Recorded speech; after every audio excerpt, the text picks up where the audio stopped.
Hello बच्चों, कैसे हैं? उम्मीद है हम पढ़ाई भी अच्छे से कर रहे हैं जिस तरीके से हम करते आ रहे हैं। ठीक है, हमारा आज का लेक्चर क्या है? हमें सिंपल जो आपका परमानेंट इशू है, सिंपल परमानेंट इशू है, उसके अंदर हमको स्क्लेरन काइमा को स्टडी करना है। और स्क्लेरन काइमा में भी हमारा कौन सा वाला पार्ट बाकी है? स्क्लेरिड्स वाला पार्ट बाकी है, जिसको हमको स्टडी करना है। ठीक है, इसके बाद हमको क्या स्टडी करना है?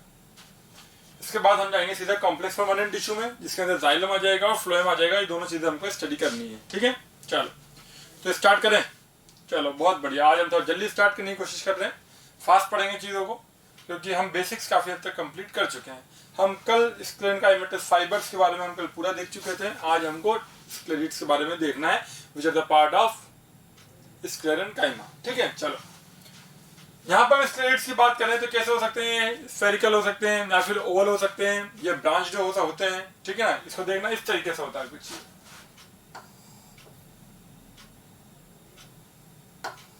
इस तरीके से। सिलेंड्रिकल हो सकते हैं, ओवल हो सकते हैं।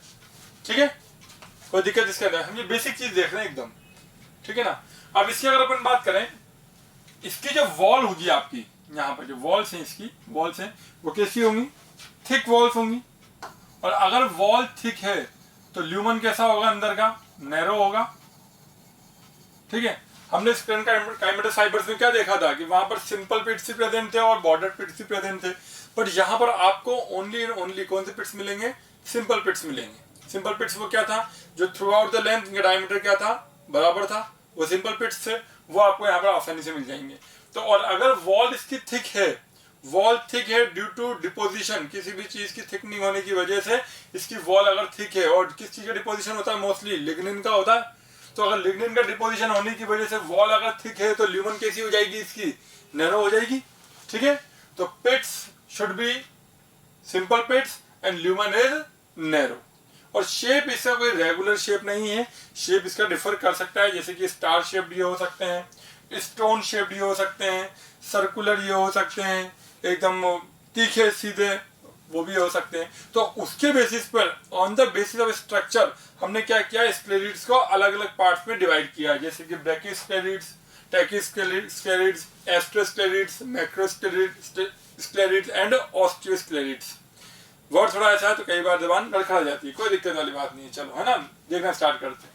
तो on the basis of shape, और अगर अपन बात करें on the basis of structure, हमने क्या किया है? स्क्लेरिड्स वो पार्ट में डिवाइड किया है। First is the brachysclereids. कौन सा स्क्लेरिड है? ब्रैकी।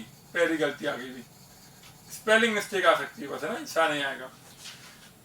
ब्रैकिस्क्लेरिड्स। ठीक है, चलो आगे देखिए। अगर अपन अब तो देखो, ब्रैकिस्क्लेरिड्स, ट्राइकोस्क्लेरिड्स, एस्ट्रो, मैक्रो एंड ऑस्टियोस्क्लेरिड्स। अब ये 5 तरीके के आपके स्क्लेरिड्स हैं on the basis of their shape.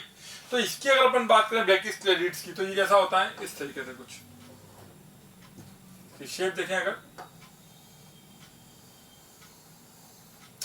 Tricho की एकदम पतली होती है ऐसे, एस्ट्रो की स्टार शेप्ड। ठीक है, मैक्रो की अगर अपन बात करें इस तरीके से, थिकनिंग प्रेजेंट होती है उसके अंदर, पूरी कंप्लीट थिकनिंग बना सकते हो आप क्या होते हैं। और ऑस्टियो आपकी बोन शेप्ड होती है। ठीक है, तो उसके बेसिस पर हमने क्या किया है? इनको अलग अलग तरीके की स्क्लेरिड्स में डिवाइड कर दिया। इसको चाहो तो आप बोल सकते हो कि ये ओवल भी हो सकती है, कोई दिक्कत वाली बात नहीं है ऐसी। ठीक है, तो हमने देखा कि on the basis of shape हमने इसको अलग अलग पार्ट्स में डिवाइड किया है। ब्रैकिस्क्लेरिड्स, ट्राइकोस्क्लेरिड्स, एस्ट्रोस्क्लेरिड्स, मैक्रोस्क्लेरिड्स एंड ऑस्टियोस्क्लेरिड्स। हम जानते हैं ऑस्टियो को तो अपन बोन भी बोलते हैं। तो सिर्फ हमें नाम याद रखने की जरूरत नहीं है, हमें आपको ये याद रखना है कि on the basis of shape अपन ने इसको अलग अलग किया है। एनसीईआरटी में डिटेल में नहीं है, तब भी हम थोड़ा इसको पढ़ लेते हैं, क्योंकि हमें ये पता होना चाहिए कि जो आपके स्क्लेरिड्स है उसका शेप क्या करता है? डिफर करता है, वो एक कांस्टेंट शेप नहीं रहता है। ठीक है, कौन कहां पर मिलेगा इसका हम कुछ नहीं कर पाएंगे, इसको हमें याद रखना ही पड़ेगा। इसका और भी काम नहीं होगा, सिंपल ये याद रखना, जितने भी स्क्लेरिड्स है उन सबका मेन फंक्शन क्या है? मैकेनिकल सपोर्ट प्रोवाइड करना, मैकेनिकल स्ट्रेंथ प्रोवाइड करना, वही इनका मेन फंक्शन है। तो हम देखें, ये काम मिलता है आपको एंडोकार्प। एंडोकार्प जिसना है एपिकार्प, मेसोकार्प, इन सबसे अंदर वाला फ्रूट का पार्ट होता है, that is known as the endocarp. तो एंडोकार्प किसके एंडोकार्प में? कोकोनट, मैंगो, एलमंड, और एलमंड के किस पार्ट में? Fleshy part of pear, guava and sapota. Found in endocarp of coconut, mango, almond in fleshy part of pear, guava and sapota. जी guava. ठीक है, तो यहाँ पर आपको मिलेगा, प्लीज प्लीज प्लीज, आपको एनसीईआरटी में दे रखा है कि बेसिकली स्क्लेरिड्स आपको कहाँ मिलेंगे, तो ये एग्जाम्पल वहां पर दे रखे हैं, तो प्लीज इनको याद रख लेना। वहां पर ये नहीं दे रखा है कि ब्रैकी स्क्लेरिड्स है, वहां ये दे रखा है कि स्टोन सेल्स है, ग्रिड सेल्स जो है वो कहाँ मिलेगी आपको, इस जगह मिलेगी, वो किसका टाइप है आपका, स्क्लेरिड्स का टाइप है। तो ये एग्जाम्पल आपको एनसीईआरटी में गिवन है, इस वजह से प्लीज इनको जरूर याद रख लेना। ठीक है, तो एग्जाम्पल से ही क्वेश्चन बन जाते हैं कई बार। ये आपको क्या मिलेगा इन द फ्लोटिंग लीफ, ये आपको क्या मिलेगा इन द टी लीव्स, ये क्या मिलेगा आपको in the presence of seed coat, और ये आपको क्या मिलेंगे in the seed coats of monocotyledons. जो आपके सीड होता है उसके सबसे बाहर वाला जो कवर होता है उसी को अपन क्या बोलते हैं, सीड कोट बोलते हैं, जो आपके बेसिकली इंटेगुमेंट्स जिसका फॉर्मेशन करके जाते हैं आफ्टर द फर्टिलाइजेशन। ठीक है, ओव्यूल के आसपास जो इंटेगुमेंट्स होते हैं वही क्या करते हैं, सीड कोट का फॉर्मेशन करते हैं। तो ये चीजें हमको यहाँ पर से याद रखनी है, इसमें कोई दिक्कत नहीं आनी चाहिए। ठीक है, चलो आगे देखें। आप फंक्शन कोई दिक्कत वाली बात नहीं, क्योंकि फंक्शन हम पूरा अच्छे से जान चुके हैं। फंक्शन क्या है, मैकेनिकल स्ट्रेंथ प्रोवाइड करना, लीफ को टूटने से बचाना, रप्चरिंग से बचाना, जब डेहिसेंस होता है, सीड का डिस्पोजल होता है तो उस टाइम पे हेल्प करना। तो इन सब चीजों में आपका स्क्लेरेनकाइमा काम में आ रहा है, कमर्शियल पर्पसेज में काम में आ रहा है। ठीक है ना, किसी भी फूड को, कोई भी फ्रूट अगर उसको स्टिफ बनाना है, उसको थोड़ा सा हार्ड बनाना है, that is all due to presence of sclerenchyma. ठीक है, तो ये सारे फंक्शन आपके किसके हो जाएंगे, स्क्लेरेनकाइमा का आ जाएंगे। तो अगर हम पॉइंट वाइज देखना स्टार्ट करें तो सबसे पहले अगर अपन देखें chief mechanical tissue of mature plant organ, जो मैकेनिकल टिश्यू है मतलब कि जो सपोर्ट प्रोवाइड कर रहा है वो कौन है आपका, स्क्लेरेनकाइमा है। दूसरा अगर अपन देखें कि मान लो कभी बहुत तेज हवा चली, बारिश बहुत तेज हुई, तो उसकी वजह से फ्रिक्शन होने के चांसेस बहुत ज्यादा बढ़ जाते हैं, पानी बहता है, तो जो आपके प्लांट्स होते हैं उसके ऊपर वाटर करंट की वजह से एक फोर्स जनरेट होता है इस तरीके से, तो फ्रिक्शन होता है। तो फ्रिक्शन की वजह से देयर आर द चांसेस कि वो जो लीफ है या फिर कोई भी प्लांट पार्ट है उसमें रप्चरिंग हो जाए। तो वो जो रप्चरिंग है, उस रप्चरिंग को रोकने के लिए, उस रप्चरिंग से प्लांट को बचाने के लिए कौन प्रेजेंट है आपके, स्क्लेरेनकाइमेटस टिश्यू प्रेजेंट है। ठीक है, फ्लोटिंग लीफ में आप जानते हो कौन होगा, और अपन बात करें सीड कोट के अंदर कौन है, सारे अपन डिफरेंट टाइप देख लिए थे। तो हमारा मेन काम है हमें ये पता होना चाहिए स्क्लेरेनकाइमेटस फाइबर, स्क्लेरेनकाइमेटस टिश्यूज हमको कहाँ पे मिलेंगे। ठीक है, it allows the plant organ to tolerate bending, shearing, compression and pull caused by environmental factors like wind। तो मतलब कि हवा की वजह से जो भी दिक्कतें आती है, जो भी फ्रिक्शन जनरेट होगा, सपोज ये प्लांट पार्ट है, हवा चलती है तो इसके जब पास होगा इधर से तो फ्रिक्शन जनरेट होगा, फ्रिक्शन जनरेट होने की वजह से जो लीफ है उसके अंदर लीफ फट सकती है थोड़ी सी। ठीक है, तो मैकेनिकल टिश्यू क्या करेगा उस टाइम पे, मैकेनिकल स्ट्रेंथ प्रोवाइड करेगा और उसको बचाए रखेगा। ठीक है, चलो बहुत बढ़िया, आगे देखें। It provides rigidity to leaf and prevent their collapsing during temporary wilting। तो जब टेम्पररी विल्टिंग होती है उस वाली कंडीशन के अंदर ये इसको कोलैप्स होने से बचाता है। सूखा पड़ गया मान लो, तो उस टाइम पर क्या करता है, वो पत्तियां पेड़ से टूट के अलग से ना गिर जाए, तो उस चीज से बचाने में भी क्या करेगा, हेल्प करेगा। Sclereid provide strength to seed covering. हमने अभी अभी बताया कि सीड कोट वाली बात, जहाँ सीड कोट में अगर प्रेजेंट है जैसे हम बात करें ऑस्टियोस्क्लेरिड्स, अगर वह सीड कोट में प्रेजेंट है तो सीड कोट में क्या करेगा, सीड कोट को और ज्यादा टफ बनाएगा, ताकि कोई भी अगर एनवायरमेंटल फैक्टर है तो उस टाइम पे सीड को आसानी से रप्चर ना करे। और सीड कोट अपने आप को ब्रेक कब करेगा, जब जैसे ही आपकी फेवरेबल कंडीशन आएगी उस टाइम पे वो क्या करेगा, अपनी सीड कोट को रप्चर कर सकता है। ठीक है, फेवरेबल कंडीशन में अंदर एंजाइम रिलीज होंगे सीड के अंदर, और वही एंजाइम क्या करेंगे, सीड कोट को ब्रेक करने में हेल्प करेंगे। बस समझ में आ गई? ठीक है, बहुत बढ़िया। Dehiscence of many fruits is based on differential distribution of sclerenchymatous fibers। बहुत से फ्रूट है जिसका जो dehiscence है वो इस पर भी डिपेंडेंट होता है, क्योंकि हम जानते हैं सीड जो होता है, सीड के ऊपर कौन सा होता है, सीड कोट होता है। ठीक है, और सीड कोट के और जो सीड कोट है और जो सीड है वो आपके बेसिकली फ्रूट के अंदर ही प्रेजेंट होता है। तो अगर डेहिसेंस होना है फ्रूट का, मतलब फ्रूट को टूट कर पूरा उसके अंदर सीड का डिस्पोजल सारा होना है, तो वो that is all due to presence of sclerenchymatous tissue. और स्क्लेरेनकाइमेटस टिश्यू ही क्या काम करेगा, और फ्रूट के बेसिकली बाहर वाला पार्ट है जिसकी वजह से फ्रूट थोड़ा सा टफ है, that is all due to presence of sclerenchymatous tissue. ठीक है, चलो आगे देखें। Sclereids form stony endocarp of many fruits called stone fruits, almond and coconut. अगर अपन कोकोनट की बात करें तो कोकोनट के अंदर और आलमंड के अंदर जो अंदर एंडोकार्प है, हमने सबसे पहले बताया था कौन सा स्क्लेरिड्स था, वो ब्रैकिस्क्लेरिड्स। तो वो कहाँ मिलेगा आपको, आलमंड एंड कोकोनट के अंदर आसानी से मिल जाएगा। कमर्शियल पर्पसेस में भी यूज में आते हैं, मैंने शायद बात कल भी बताई थी। आपके बास्ट फाइबर्स होते हैं जो कोकोनट की छाल होती है उससे इसका जैसे जूट भी होता है, तो ये सब क्या होता है, इन सब चीजों को खाट बनाने में काम में लिया जाता है। और कहाँ पर जहाँ पर कई बार हमारे जो पिलो होते हैं, पिलो के अंदर इसको भरा जाता है, कई बार आपके गद्दे होते हैं उसके अंदर भी इसको भरा जाता है। तो बहुत सारी जगह डिफरेंट डिफरेंट टाइप के फाइबर्स आपके यूज में लिए जाते हैं।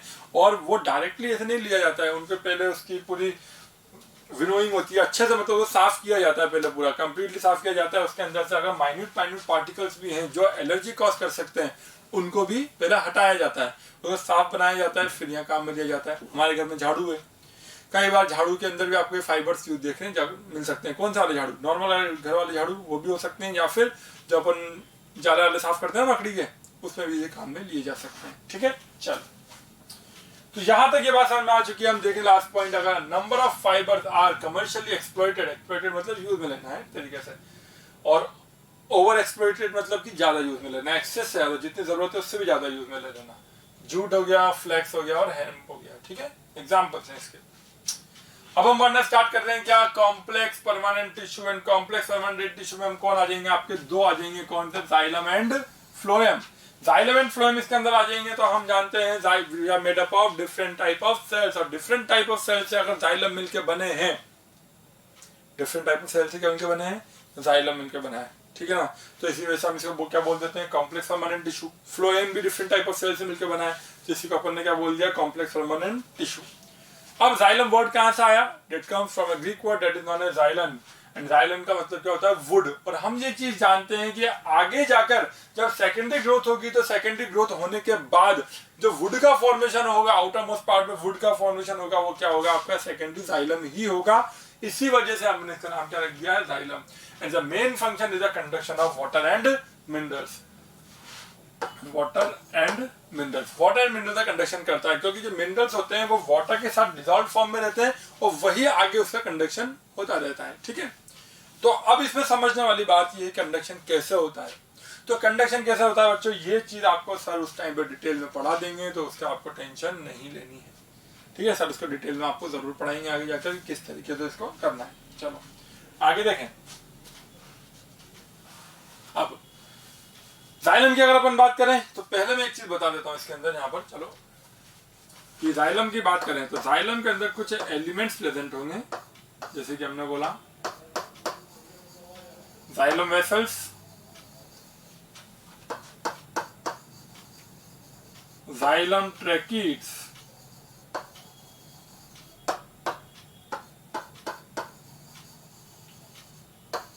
Xylem fibres and xylem parenchyma. ये चार बेसिकली एलिमेंट्स हैं किसके, आपके जाइलम के हैं। तो हम जानते हैं इसके अंदर मेन कंडक्टिंग टिश्यू है जो मेनली वाटर और मिनरल्स का ट्रांसपोर्टेशन करेगा, कंडक्शन करेगा, वो कौन है, vessels and tracheids. And that's why इसी दोनों को एक साइंटिस्ट है हेबरलैंड, उन्होंने क्या कहा था इसको, इसी को उन्होंने क्या कह दिया था, हेड्रोम। क्या कहा था इसको, हेड्रोम कहा था। क्यों कहा था, क्योंकि कंडक्शन का काम कर रहे थे, और मेन वाटर कंडक्टिंग एलिमेंट्स है कौन से, vessels and tracheids. No doubt fibres जो है वो सपोर्टिंग का काम कर, सपोर्ट करने का काम कर रहे हैं, और पैरेन्काइमा फूड स्टोरेज में हेल्प करता है कई बार। ठीक है, और हम जानते हैं पैरेन्काइमा का मेन फंक्शन वही था, फूड स्टोरेज। तो अगर अपन बात करें तो हमें वाटर कंडक्शन करवाना है। वाटर कंडक्शन कैसा करवाना है, पैसिव फॉर्म में करवाना है। पैसिव फॉर्म का मतलब ये होता है in which there is no utilisation of ATP. अगर हम बात करें कोई भी ऐसा कंडक्शन हो रहा है जहां पर आपका एटीपी का यूज नहीं आ रहा है, तो एटीपी का यूज नहीं आ रहा है तो उसी को अपन क्या बोल देते हैं, पैसिव ट्रांसपोर्टेशन। पैसिव मतलब एटीपी का यूज नहीं आ रहा है, एक्टिव बोलेंगे तो मतलब एटीपी यूज में आ रही है। अब एटीपी क्या है, it is the energy, adenosine triphosphate. तो यहां हम बात करें तो अगर इसको पर्टिकुलर जाइलम को एनर्जी की रिक्वायरमेंट नहीं है कि ये बिना एनर्जी की रिक्वायरमेंट के ये आगे बढ़ेगा, तो उसके लिए मस्ट कंडीशन क्या है, उसके अंदर मस्ट कंडीशन ये है कि जो सेल्स हैं उनका डेथ होना जरूरी है। क्योंकि अगर लिविंग चीज से कोई भी चीज पास होगी तो वो तो उसको पास होने के लिए एनर्जी कंज्यूम करवाएगा कि भाई आप एनर्जी कंज्यूम करो तभी निकल सकते हो, अदरवाइज आप नहीं निकल सकते।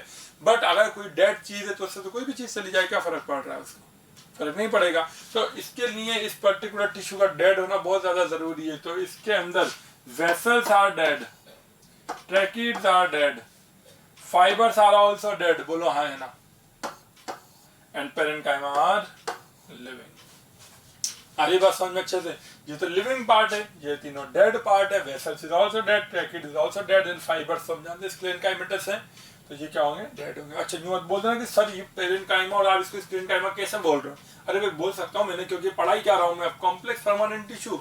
अगर कॉम्प्लेक्स परमानेंट टिश्यू तो तुम खुद बोल सकते हो कि सर इसमें पेरेन्काइमा भी हो सकता है, इस पेरेन्काइमा भी हो सकता है, कहीं कहीं कोलिनकाइमा भी मिल सकता है, कोई बड़ी बात नहीं है, क्योंकि कॉम्प्लेक्स परमानेंट टिश्यू है, made up of different type of cells है।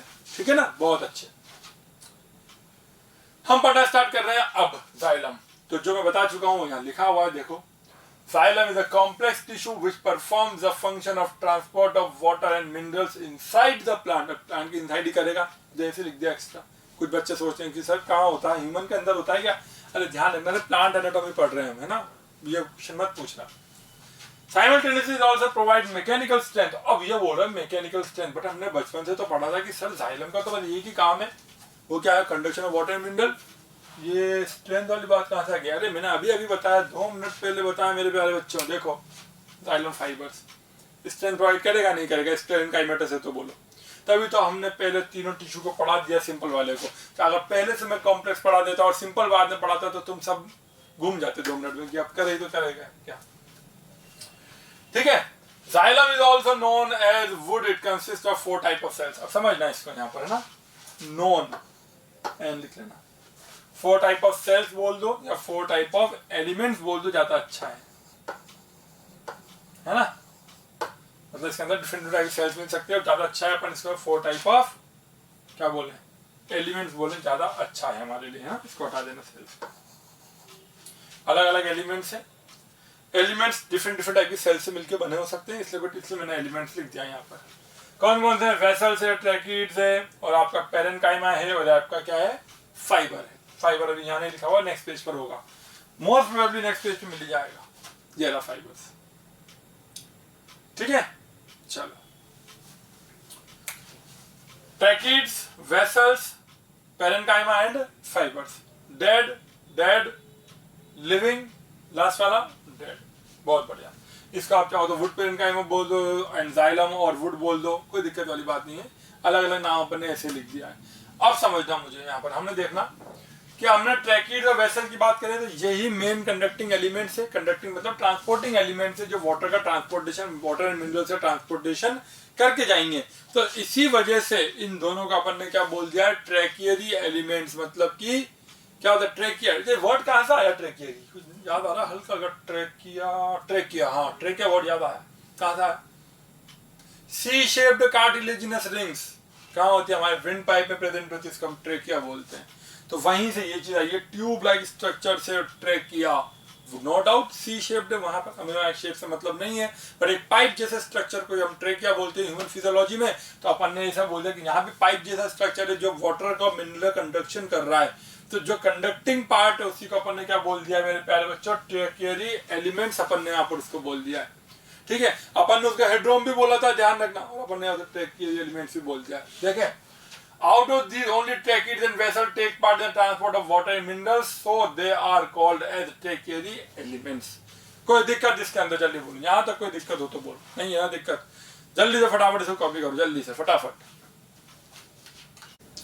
हाँ तो बच्चों आगे देखें, जल्दी से आगे देखना स्टार्ट करते हैं अपन थोड़ा सा, है ना। चलो अपन अब क्या देखने वाले हैं? अपन सिंपल से देख रहे हैं अपन वेसल्स। वेसल्स क्या है बेसिकली? हम सबसे पहले एक बार एक काम करते हैं, डायग्राम बनाने की कोशिश करते हैं पहले वेसल्स की, है ना। चलो समझना वेसल्स क्या है। वेसल्स और ट्रैकिड्स में बहुत कॉमन डिफरेंस है, बेसिक डिफरेंस है। जो वेसल्स होते हैं उसका either of the one and is closed, एक एंड ओपन होता है, ठीक है ना, और टैपरिंग एंड जिसको अपन बोल सकते हैं क्लोज है तो। और जो आपके कौन से हैं ट्रैकिड्स, वो उसके एंड्स कैसे होते हैं? टैपरिंग एंड्स होते हैं, क्लोज्ड एंड्स होते हैं। तो पहले वेसल बना लें अगर, तो कुछ इस तरीके का होता है वेसल। ऑब्लिक कटिंग भी हो सकती है, स्ट्रेट कटिंग वाले भी आपको मिल सकते हैं। Wall is made up of cellulose, ठीक है, और इसके ऊपर क्या होगी, कवरिंग होगी किस चीज की, लिग्निन की, इस तरीके से लिग्निन की कवरिंग इसके अंदर हो सकती है, कोई बड़ी बात नहीं है, ठीक है, लिग्निन की कवरिंग है। और यहां पर कुछ पोर्स होते हैं, हम सिंपल एक एलिमेंट बना रहे हैं, बहुत सारे वेसल एलिमेंट मिलके पूरी कंप्लीट ट्यूब का फॉर्मेशन करते हैं, ठीक है। और अंदर की साइड हम बात करें अगर, तो अंदर की side there is no presence of cytoplasm, कोई साइटोप्लाज्म में एम्प्टी स्पेस है, ठीक है। चलो, तो आप क्या बोल सकते हो, इसके अंदर पिट्स मिलेंगे, हाँ इसके अंदर आपको पिट्स भी आसानी से मिल जाएंगे, ठीक है, कोई दिक्कत, बहुत बढ़िया।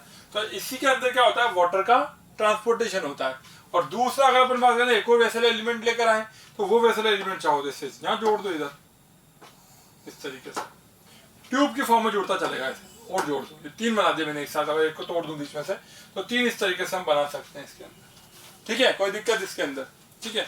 और यहाँ पर माइन्यूट माइन्यूट सेल्स होती है छोटी छोटी ऐसी इसके ऊपर,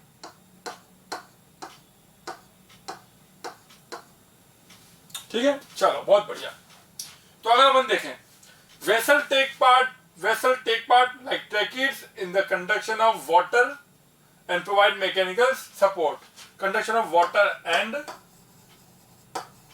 minerals and provide mechanical support by means mechanical support provide करेगा, क्योंकि हम जानते हैं हर वो चीज मैकेनिकल सपोर्ट प्रोवाइड कर सकती है जिसके ऊपर वॉल प्रेजेंट है, तो वो कहीं ना कहीं अंदर से स्टिफनेस भी प्रोवाइड करेगी, थोड़ी सी रिजिडिटी प्रोवाइड कर सकती है, क्योंकि एक तरीके का वाटर कॉलम फॉर्मेशन कर रही है वो। और अगर वाटर फॉर्मेशन कॉलम फॉर्मेशन कर रही है तो पाइप फॉर्मेशन हो रहा है, पाइप फॉर्मेशन है तो मतलब हम बोल सकते हैं कि अंदर का जो स्ट्रेंथ है वो बढ़ती जा रही है, ठीक है। They are much elongated tubes which are closed at either end, ठीक है ना, and are formed by the union of several short wide and thickened cell vessel elements. ये पॉइंट क्या मैंने अभी भी बताया तुमको कि अगर बहुत सारे वेसल एलिमेंट से मिलकर बनेंगे जिसके ऊपर क्या थिकनिंग प्रेजेंट होगी, thickening can be of lignin also, ठीक है ना, उसकी थिकनिंग होगी, उसकी वजह से the wall of the xylem vessel is made up of cellulose. ये पॉइंट हम अभी आसानी से क्लियर कर चुके हैं। The walls of xylem vessels are lignified, ये भी मैंने अभी बताया, ठीक है ना। चलो, वेसल्स आर एब्सेंट इन, अब वेसल्स कहाँ नहीं मिलेगी हमको, हम बात कर रहे हैं हायर प्लांट के अंदर नहीं मिलेगी, जैसे कि हम बात कर रहे हैं जिम्नोस्पर्म के अंदर नहीं मिलेगी और टेरिडोफाइट्स के अंदर नहीं मिलेगी। हम एक्सेप्शन को छोड़ रहे हैं भैया ना, एक्सेप्शन की बात नहीं कर रहा हूँ मैं, ठीक है। तो अपन यहाँ बात कर रहे हैं कि आपको जिम्नोस्पर्म के अंदर टेरिडोफाइट्स के अंदर वेसल नहीं मिलेगी, जबकि वहां पर आपको क्या मिलेगा, ट्रैकिड्स मिलेगा जो ये काम करेगा conduction of water. But angiosperm के अंदर आपको जाइलम वेसल्स भी मिलेगा और जाइलम ट्रैकिड्स भी आपको आसानी से मिल जाएंगे। Vessels are absent in gymnosperm and pteridophytes, ठीक है। और flowering plants possess both vessels and tracheids। हम जानते हैं flowering plants के अंदर कौन आ जाता है आपका, एंजियो स्पर्म, ठीक है, इसमें कोई दिक्कत। चलो बहुत बढ़िया। तो जब अपने डायग्राम पढ़ा उसके हिसाब से अपन ने बोल दिया, और जब अपन प्लांट किंगडम पढ़ते हैं तो भी ये 2 पॉइंट वहां समझाए जाते हैं, तब भी इस पॉइंट को मैंने यहाँ पे एक्स्ट्रा में लिख दिया है ताकि हमारे कोई भी चीज क्या हो जाए, रिवाइज हो जाए आसानी से, ठीक है। चलो नेक्स्ट देखते हैं अपन क्या, ट्रैकिड्स। ट्रैकिड्स भी कैसे होते हैं हम जानते हैं, ये भी डेड होते हैं, ठीक है ना, इस तरीके का स्ट्रक्चर। दोनों एंड कैसे होते हैं, क्लोज होते हैं, टैपरिंग एंड्स कहते हैं इसको, टैपरिंग एंड्स। इसके ऊपर भी क्या मिलेगी आपको आसानी से, लिग्निन की कवरिंग मिल जाएगी, लिग्निन इसके ऊपर मिलेगी, ठीक है, कोई दिक्कत इसके अंदर। चलो, tracheids are elongated dead cells with hard lignified walls, hard lignified walls, wide lumen and narrow end walls. Wide lumen कैसी है इसकी, वाइड क्यों हमने वाइड क्यों रखी, क्योंकि हमको कंडक्शन करना है किस चीज का, वाटर का। और जहां अगर आप बात चले जाओ किसके पास चले जाओ, स्क्लेरिड पर, हम पढ़ रहे हैं ट्रैकिड, वो था स्क्लेरिड। तो स्क्लेरिड में तो ल्यूमन कैसी होती है, नैरो होती है, वहां स्ट्रेंथ प्रोवाइड करनी है। बट यहाँ पर ल्यूमन कैसी होगी, वाइड होगी, क्योंकि यहाँ पे कंडक्शन करवाना है। बट ये जो कंडक्शन होगा ये शॉर्ट रेंज कंडक्शन होगा। शॉर्ट रेंज मतलब एक छोटी हाइट तक ले जा सकते हैं, बट वेसल्स जो होते हैं वो एक लंबी हाइट तक चीजों वाटर को लेके जा सकता है। तो हम बोल सकते हैं कि जो लंबे दूरी के लिए जो आपका बेसिकली कंडक्शन होता है वाटर मिनरल्स का, इसके अंदर सबसे ज्यादा मोस्ट हेल्पफुल कौन होते हैं? वेसल्स होते हैं। बट अगर हम शॉर्ट की बात करें, ज्यादा ठीक ठीक हाइट की बात करें, तो वहां पर कौन यूज में आते हैं? आपके ट्रैकिड यूज में आते हैं। ठीक है, अब हम बोल सकते हैं कि इसके ऊपर अलग अलग तरीके की क्या है, आपको थिकनिंग मिल जाएगी। यहाँ पे लिग्निन की थिकनिंग है, कहीं पे थोड़ी ज्यादा है, कहीं थोड़ी कम है। तो इसकी वजह से अब लिग्निफाइड वॉल्स है तो रिजिडिटी बन रही है, और रिजिडिटी बन रही है तो हम क्या बोल सकते हैं, क्या ये भी मैकेनिकल सपोर्ट प्रोवाइड कर सकता है? जी हाँ, ये mechanical support and mechanical strength दोनों चीजें ये प्रोवाइड कर सकता है। The inner wall of tracheid have various type of thickening for mechanical strength. अगर हम अंदर की वाली बात करें तो यहाँ पर भी डिफरेंट डिफरेंट टाइप का डिपोजिशन मिल सकता है, जिसकी वजह से इसकी वॉल कैसी हो जाएगी? स्टिफ हो जाएगी। तो जहां तक अपन बात करें, जिम्नोस्पर्म एंड एंजियोस्पर्म की, तो ट्रैकिड्स जो होते हैं वो जिम्नोस्पर्म के अंदर 90 to 95% वाटर का कंडक्शन करते हैं। मोस्ट ऑफ द पार्ट में ट्रैकिड हेल्प होती है। बट अगर हम एंजियोस्पर्म की बात करें तो एंजियोस्पर्म के अंदर 5 to 10% ये काम में आते हैं। बाकी ज्यादा से ज्यादा कौन काम में आता है? वेसल ज्यादा काम में आते हैं। Trachea constitute 90 to 95% of wood in gymnosperm, while in angiosperm they hardly form 5% of wood. Hardly, मतलब कि कंडक्शन में बहुत ही काम कर रहे हैं, बहुत ही कंडक्शन में इतना ज्यादा ये डिपेंडेंट ही नहीं है। अब जहाँ पर कंडक्शन रहा वही जाइलम होता है, जो ज्यादा एक्टिव है वही आगे जाके क्या बनाएगा? सेकेंडरी ग्रोथ की वजह से वुड का फॉर्मेशन करेगा। ठीक है, चलो, तो ये पॉइंट भी हमारा क्या हो गया? यहाँ पर कंप्लीट हो गया है। आगे देखें थोड़ा सा पेरेनकाइमा की बात करें। पेरेनकाइमा मुझे बताने की जरूरत नहीं है भाई, ये तो तुम खुद समझा सकते हो। मुझे जल्दी बोलो, कुछ समझा नहीं समझा? जल्दी बोलो, फटाफट कुछ समझा दो मुझे। कोई जरूरत नहीं, हमें तो आप पेरेनकाइमा में पढ़ चुके हैं। जो भी चीजें अपन ने पेरेनकाइमा में पढ़ी वो समझा लिख सकते हो तुम चाहो तो, कोई दिक्कत नहीं है। ठीक है, बट वो ध्यान रखना, हर चीज है ना, क्या क्या पढ़ाता हूँ अपन ने, सब चीजें लिख देना। लिविंग थी नहीं थी, due to presence of nucleus. Vacuole present है, हाँ, क्योंकि फूड कंडक्शन, फूड का स्टोरेज करना है। इसको भी फूड का स्टोरेज क्यों करना है? क्यों? रिजर्व फूड मटेरियल तो हमेशा रहेगा in the form of starch, वो तो रहता है ये प्लांट सेल्स के अंदर। It is made of generally small, thin or thick-walled parenchymatous cells having simple pits. इसमें pits कौन से मिलेंगे? Simple bordered pits हमको सिर्फ किसमें मिल रहे थे? Sclerenchymatous fibers के अंदर मिल रहे थे, ध्यान रखना। The wood parenchyma stores, complete कर लेना बच्चों, food in the form of starch। क्योंकि हम जानते हैं प्लांट के अंदर स्टोर्ड फॉर्म ऑफ फूड क्या है? स्टार्च ही है। It helps in the lateral conduction of water and minerals. Lateral conduction में सेल्स ही हैं, तो lateral conduction साइड में इस तरीके से है, साइड में फैलाना है, ऊपर नहीं ले जाना, ऊपर नीचे साइड में ले जाना है। वुड फाइबर खुद बता सकते हो, बता चुका हूँ पहले भी। स्क्लेरेनकाइमेटस फाइबर्स होते हैं जो आपको क्या करें? स्ट्रेंथ प्रोवाइड करेंगे, मैकेनिकल स्ट्रेंथ प्रोवाइड करने में हेल्प करेंगे। अभी देखेंगे इस चीज को, रुक जाओ। अब एक क्वेश्चन जो नीट में आ चुका है पहले भाई, वो बताने की जरूरत है यहाँ पर। वो ये है, सपोज ये प्लांट है ना, बोलो। तो अगर ये प्लांट है तो ये इसके ऊपर क्या हो गई? लीफ हो गई, इधर की लीफ हो गई है, ठीक है ना। और यहाँ नीचे क्या हो गया? रूट्स हो गई।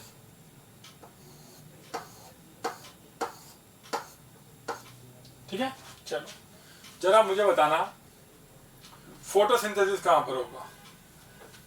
सनलाइट यहां गिरेगी ग्रीन पार्ट के ऊपर, तो क्या यहाँ पर प्रोसेस ऑफ फोटोसिंथेसिस होगा? जी हाँ, यहाँ पर आपका फोटोसिंथेसिस हो जाएगा। फोटोसिंथेसिस हुआ तो क्या मैं बोल सकता हूँ कि फोटो मतलब लाइट की प्रेजेंस में सिंथेसिस होना किस चीज का? फूड का होगा। तो क्या मैं बोल सकता हूँ यहाँ ग्लूकोज फॉर्मेशन होगा? जी हाँ, यहाँ ग्लूकोज बनेगा। जैसे ग्लूकोज बनेगा तो ग्लूकोज यहाँ यूटिलाइज होगा, और जो बचा हुआ ग्लूकोज है वो कहाँ जाएगा? या तो यहाँ से नीचे जाएगा, या फिर यहाँ से निकलकर ग्लूकोज ऊपर वाले पार्ट्स को जाएगा सप्लाई के लिए। तो क्या conduction of food by directional हो गया? हाँ, हो गया, by directional conduction of food, कोई दिक्कत? बहुत बढ़िया। हम बात करें किस चीज की? वाटर की। वाटर यहां बनेगा और नीचे आएगा, बोलो आए ना, ऐसा हो सकता है क्या? अरे नहीं होगा भाई। क्या होता है? वाटर कहां से एब्जॉर्ब किया जाएगा? वाटर मिनरल्स रूट से, और रूट से एब्जॉर्ब करके उस वाटर को यहां से एब्जॉर्ब किया जाएगा पहले, तो मोस्ट कॉमनली जो कैपिलरी वाटर है वही एब्जॉर्ब होता है, फिर वो जाएगा सीधा कहाँ, ऊपर। सारे प्लांट पार्ट्स को मिलता रहेगा, इधर मिलता भी रहेगा, बट एक डायरेक्शन रहेगी ऊपर वाली। तो मैं क्या बोल सकता हूं, the conduction of water is always unidirectional. जब हम बोले कि जो जाइलम के अंदर कंडक्शन होगा तो कैसा होगा, यूनिडायरेक्शनल। और जहां तक हम बात करें किसका, किसकी जल्दी बोलो फटाफट, किसमें, फ्लोएम में, तो वहां कंडक्शन कैसा होगा, बाई डायरेक्शनल। ठीक है, 2019 नीट 2019 यही क्वेश्चन था सिंपल। जाइलम फ्लोएम पढ़ा दिया, जाइलम में फ्लोएम पढ़ा रहे हैं, इसमें चल कर बता दिया। प्लांट फिजियोलॉजी में भी आता है, कोई दिक्कत नहीं है, वहां भी सब बताएंगे इस चीज को, तब भी हमने इसको एक बार यहाँ डिस्कस कर लिया है। Last, difference between vessels and tracheids. Made up of number of cells, बहुत सारे सेल्स से मिलकर बने हैं, नंबर ऑफ एलिमेंट से मिलकर बने हुए, सिंगल सेल मतलब बहुत सारे सेल से मिलकर बने हैं, बहुत सारे ट्यूब्स हैं, एक सेल से मिलकर बना है, सिंगल सेल्स। राउंडेड और ट्रांसवर्स, मतलब ये समझना, राउंडेड क्या बोलना चाह रहे हैं, यूं बोलना चाह रहे हैं इसको, इधर देखो, ये बोलना चाह रहे हैं राउंडेड का मतलब यहाँ पर इससे निकालना, मतलब cylindrical form, rounded, transverse. Ends are oblique और टेपरिंग, एंड्स आर टेपरिंग भी हो सकते हैं या फिर ऑब्लिक, यूं काट दो ऑब्लिक, थोड़ा सा स्लैंट लेके, है ना। वेसल्स हमेशा लंबे होते हैं क्योंकि बहुत सारे वेसल एलिमेंट जुड़ के बनाते हैं, ये हमेशा छोटे होते हैं। इसके कंपैरिजन में, इसके कम, ये तो होते, ये भी लंबे ही हैं, बट इसके कंपैरिजन में थोड़े शॉर्ट होते हैं, कंपैरिजन कर रहे हैं। The septa between adjacent cells get dissolve to produce a vessel, हमने बताया था, जैसे और भी वेसल्स होंगे, इनके बीच में ये जो सेप्टा है ये दोनों डिसॉल्व हो जाएंगे तो कंटिन्यूअस पाथ बन जाएगा, पाइप को जोड़ने वाला काम कर रहे हैं। एंड वॉल्स और सेप्टा रिमेन इंटैक्ट, जो एंड वॉल्स और सेप्टा है ये हमेशा इंटैक्ट फॉर्म में मिलेंगे आपको इस तरीके से। ठीक है, कोई दिक्कत, बहुत बढ़िया। इसका ल्यूमन कैसा होगा, वाइड होगा, इसका ल्यूमन कैसा होगा, इसके कंपैरिजन में नैरो होगा, बट स्क्लेरिड के कंपैरिजन में ये थोड़ा सा वाइडर होगा, है ना, ध्यान रखना। थिकनिंग कम है, थिकनिंग कम है तभी तो वाइड है, थिकनिंग ज्यादा है तभी तो नैरो है, बोलो हाँ है ना। क्या ये बात हम बता चुके हैं, पूरा कंप्लीट कर चुके हैं, ठीक है ना, कर चुके हैं, जल्दी से फटाफट, कोई दिक्कत। हेलो बच्चों, कैसे हैं, उम्मीद है हम बहुत सही पढ़ रहे हैं, है ना, जिस तरीके से हम पढ़ते आ रहे हैं उसी को हम कंटिन्यू भी चेक करेंगे आगे। ठीक है, तो स्टार्ट करें आज का। हम कहीं ना कहीं जाइलम के बारे में पढ़ चुके हैं, भाई जाइलम क्या चीज होती है, हमने देख लिया था, उसके अंदर कोई साइटोप्लाज्म प्रेजेंट नहीं था। साइटोप्लाज्म नहीं है तो इजीली पैसिव ट्रांसपोर्टेशन हो सकता है, क्योंकि हम जानते हैं जाइलम के अंदर जो 3 एलिमेंट्स है वो डेड थे, वेरेज जो जाइलम पेरेन्काइमा था, जो पेरेन्काइमेटस सेल से मिलकर बना था, वो कैसा था, लिविंग था। फाइबर्स की बात करें, जो स्क्लेरेनकाइमा से मिलकर बना था वो कैसा था, डेड था। ठीक है ना, तो अगर वाटर का कंडक्शन होना है तो प्रोटोप्लास्ट का डेड होना बहुत ज्यादा जरूरी है। तो आज हम किसको पढ़ना स्टार्ट कर रहे हैं, फ्लोएम को। मैंने शायद कहीं ना कहीं ये बात ही बता दी थी तुम सबको कि जाइलम के अंदर यूनिडायरेक्शनल फ्लो होता है वाटर एंड मिनरल्स का, whereas in phloem there is a bidirectional flow of food and the food which is formed by the process that is known as photosynthesis। ये चीज अपन देख चुके थे यहाँ तक, ठीक है। तो क्यों ना फ्लोएम के बारे में देखना स्टार्ट करें। तो फ्लोएम क्या होता है, फ्लोएम को हमने 4 पर्टिकुलर पार्ट्स में डिवाइड किया है, मतलब हम बोलते हैं phloem consist of different 4 type of elements. सबसे पहले हम बात करें, इट कैन बी सीव सेल्स और सीव ट्यूब्स, ठीक है। फिर होती है आपकी कौन, companion cells, then phloem, parenchyma, and last one is phloem fibres. ठीक है, इन 4 चीजें से मिलकर बना, ये हम 10th तक ये चीजें अपन पढ़ते भी हैं भाई, हाँ ठीक है, इन 4 चीजें अपन पढ़ते हैं, ये अपन बेसिक चीजें ना, बेसिक चीज में कोई दिमाग वाली बात नहीं है। सीव सेल्स और सीव ट्यूब्स, ठीक है। एंजियोस्पर्म में मिलेगी आपको कौन सी, sieve tubes, where is gymnosperms, gymnosperms की बात करें और कुछ टेरिडोफाइट्स की बात करें तो वहां पर आपको क्या मिलेगी, सीव सेल्स मिलेगी। फ्लावरिंग प्लांट्स जो हैं, जो एंजियोस्पर्म है, उनके अंदर ओनली आपको कौन सी मिलेगी, कंपेनियन सेल मिलेगी। लोअर फ्लावर्स के अंदर, लोअर प्लांट्स के अंदर आपको कंपेनियन सेल नहीं मिलेगी। बाकी पैरेन्काइमा फाइबर्स की बात करें तो ये तो आपको हर जगह मिलेगा। बात करें आगे कि कौन सा डेड है कौन सा लिविंग है, तो सिंपल सी बात है, हम बोलते हैं वहां पर बोला था स्टार्टिंग के xylem fibres tracheids and vessels कैसे थे, डेड थे। यहाँ पर sieve tubes living, companion cell भी living and fibres are also dead. ध्यान रखना भैया ना, parenchyma is living and fibres is dead. ये चीज हमको ध्यान रखनी है यहाँ पर। तो मतलब दिस इज लिविंग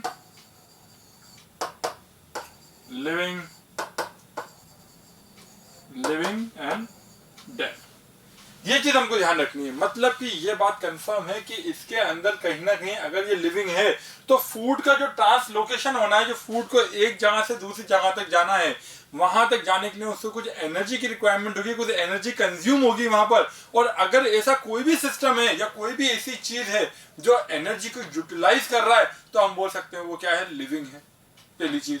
दूसरी चीज, न्यूक्लियस है तो लिविंग है। बट तुम ऐसा देखोगे कि जो मैच्योर सीव ट्यूब्स होती हैं उसके अंदर न्यूक्लियस प्रेजेंट नहीं होता है, तब भी वो लिविंग है। क्यों? क्योंकि उसके अंदर साइटोप्लाज्म भरा हुआ है। और अगर फूड का ट्रांसलोकेशन वहां पर होगा तो फूड के ट्रांसलोकेशन पे वहां पर एनर्जी यूटिलाइज होगी, that is known as active transport. ठीक है, और एनर्जी अगर वहां पर यूटिलाइज हो रही है तो हम क्या बोलते हैं, that particular part is also living. ये हम बोल सकते हैं ना, सिंपल। ठीक है, जल्दी बोलो फटाफट। ये चीजें अपन बेसिक चीजें, बेसिक एकदम बेसिक की बात कर रहे हैं, ज्यादा सोचना ही नहीं है हमको। ठीक है, तो ये बात समझ में आ गई। दूसरी चीज, कंपेनियन सेल क्या चीज है। मैंने बोला कंपेनियन, कंपेनियन का मतलब क्या होता है, साथी। जो मेरा कंपेनियन है, मेरा पड़ोसी जो है, उसी को अपन कंपेनियन बोलते हैं। जो मेरा सुख दुख में हर जगह साथ देता है उसको अपन क्या बोलते हैं, कंपेनियन। तो जो उसके पास में, सीव ट्यूब के पास में जो सेल्स हैं वो क्या है, कंपेनियन सेल्स। ये आपको एंजियोस्पर्म के अंदर मिलेगी। अगर एंजियोस्पर्म के अंदर है बट उसके लोअर प्लांट्स के अंदर नहीं मिलेगी तो वहां पर इसकी जगह कुछ पैरेन्काइमेटस सेल्स मिलती है जिसको हम बोलते हैं एल्बुमिनस सेल्स। क्या बोलते हैं, एल्बुमिनस सेल्स। मैं लिख देता हूं, यहां पे जाऊं तो एल्बुमिनस सेल्स। ठीक है, और पैरेन्काइमा एंड फाइबर वही बात है जो अपन ने कहां पढ़ी थी, जाइलम में पढ़ी थी। फूड स्टोरेज करने का काम करेगा, रेजिन्स को स्टोर कर सकता है। फाइबर्स पैरेन्काइमेटस हैं और यही क्या करेंगे, सपोर्ट प्रोवाइड करेंगे। इसमें कोई दिक्कत, यहाँ तक कोई दिक्कत नहीं है ना। कंडक्टिंग पार्ट जो है, मेन पार्ट कौन सा है आपका, sieve tubes of sieve cells, यही है conducting part. And these are made up of sieve elements. ये एलिमेंट्स, बहुत सारे सीव एलिमेंट्स होते हैं, उनसे ये मिलके बनी होती है। अब डायग्राम में भी अपन देखेंगे, इसका आसानी से समझ में आ जाएगा। हटा दो इसको, जल्दी बोलो फटाफट। ठीक है, बहुत अच्छे भाई, चलो आगे देखते हैं। अगर इसकी बात करें अपन तो सबसे पहले देखो, चलो हम सीव ट्यूब को बनाना स्टार्ट कर रहे हैं।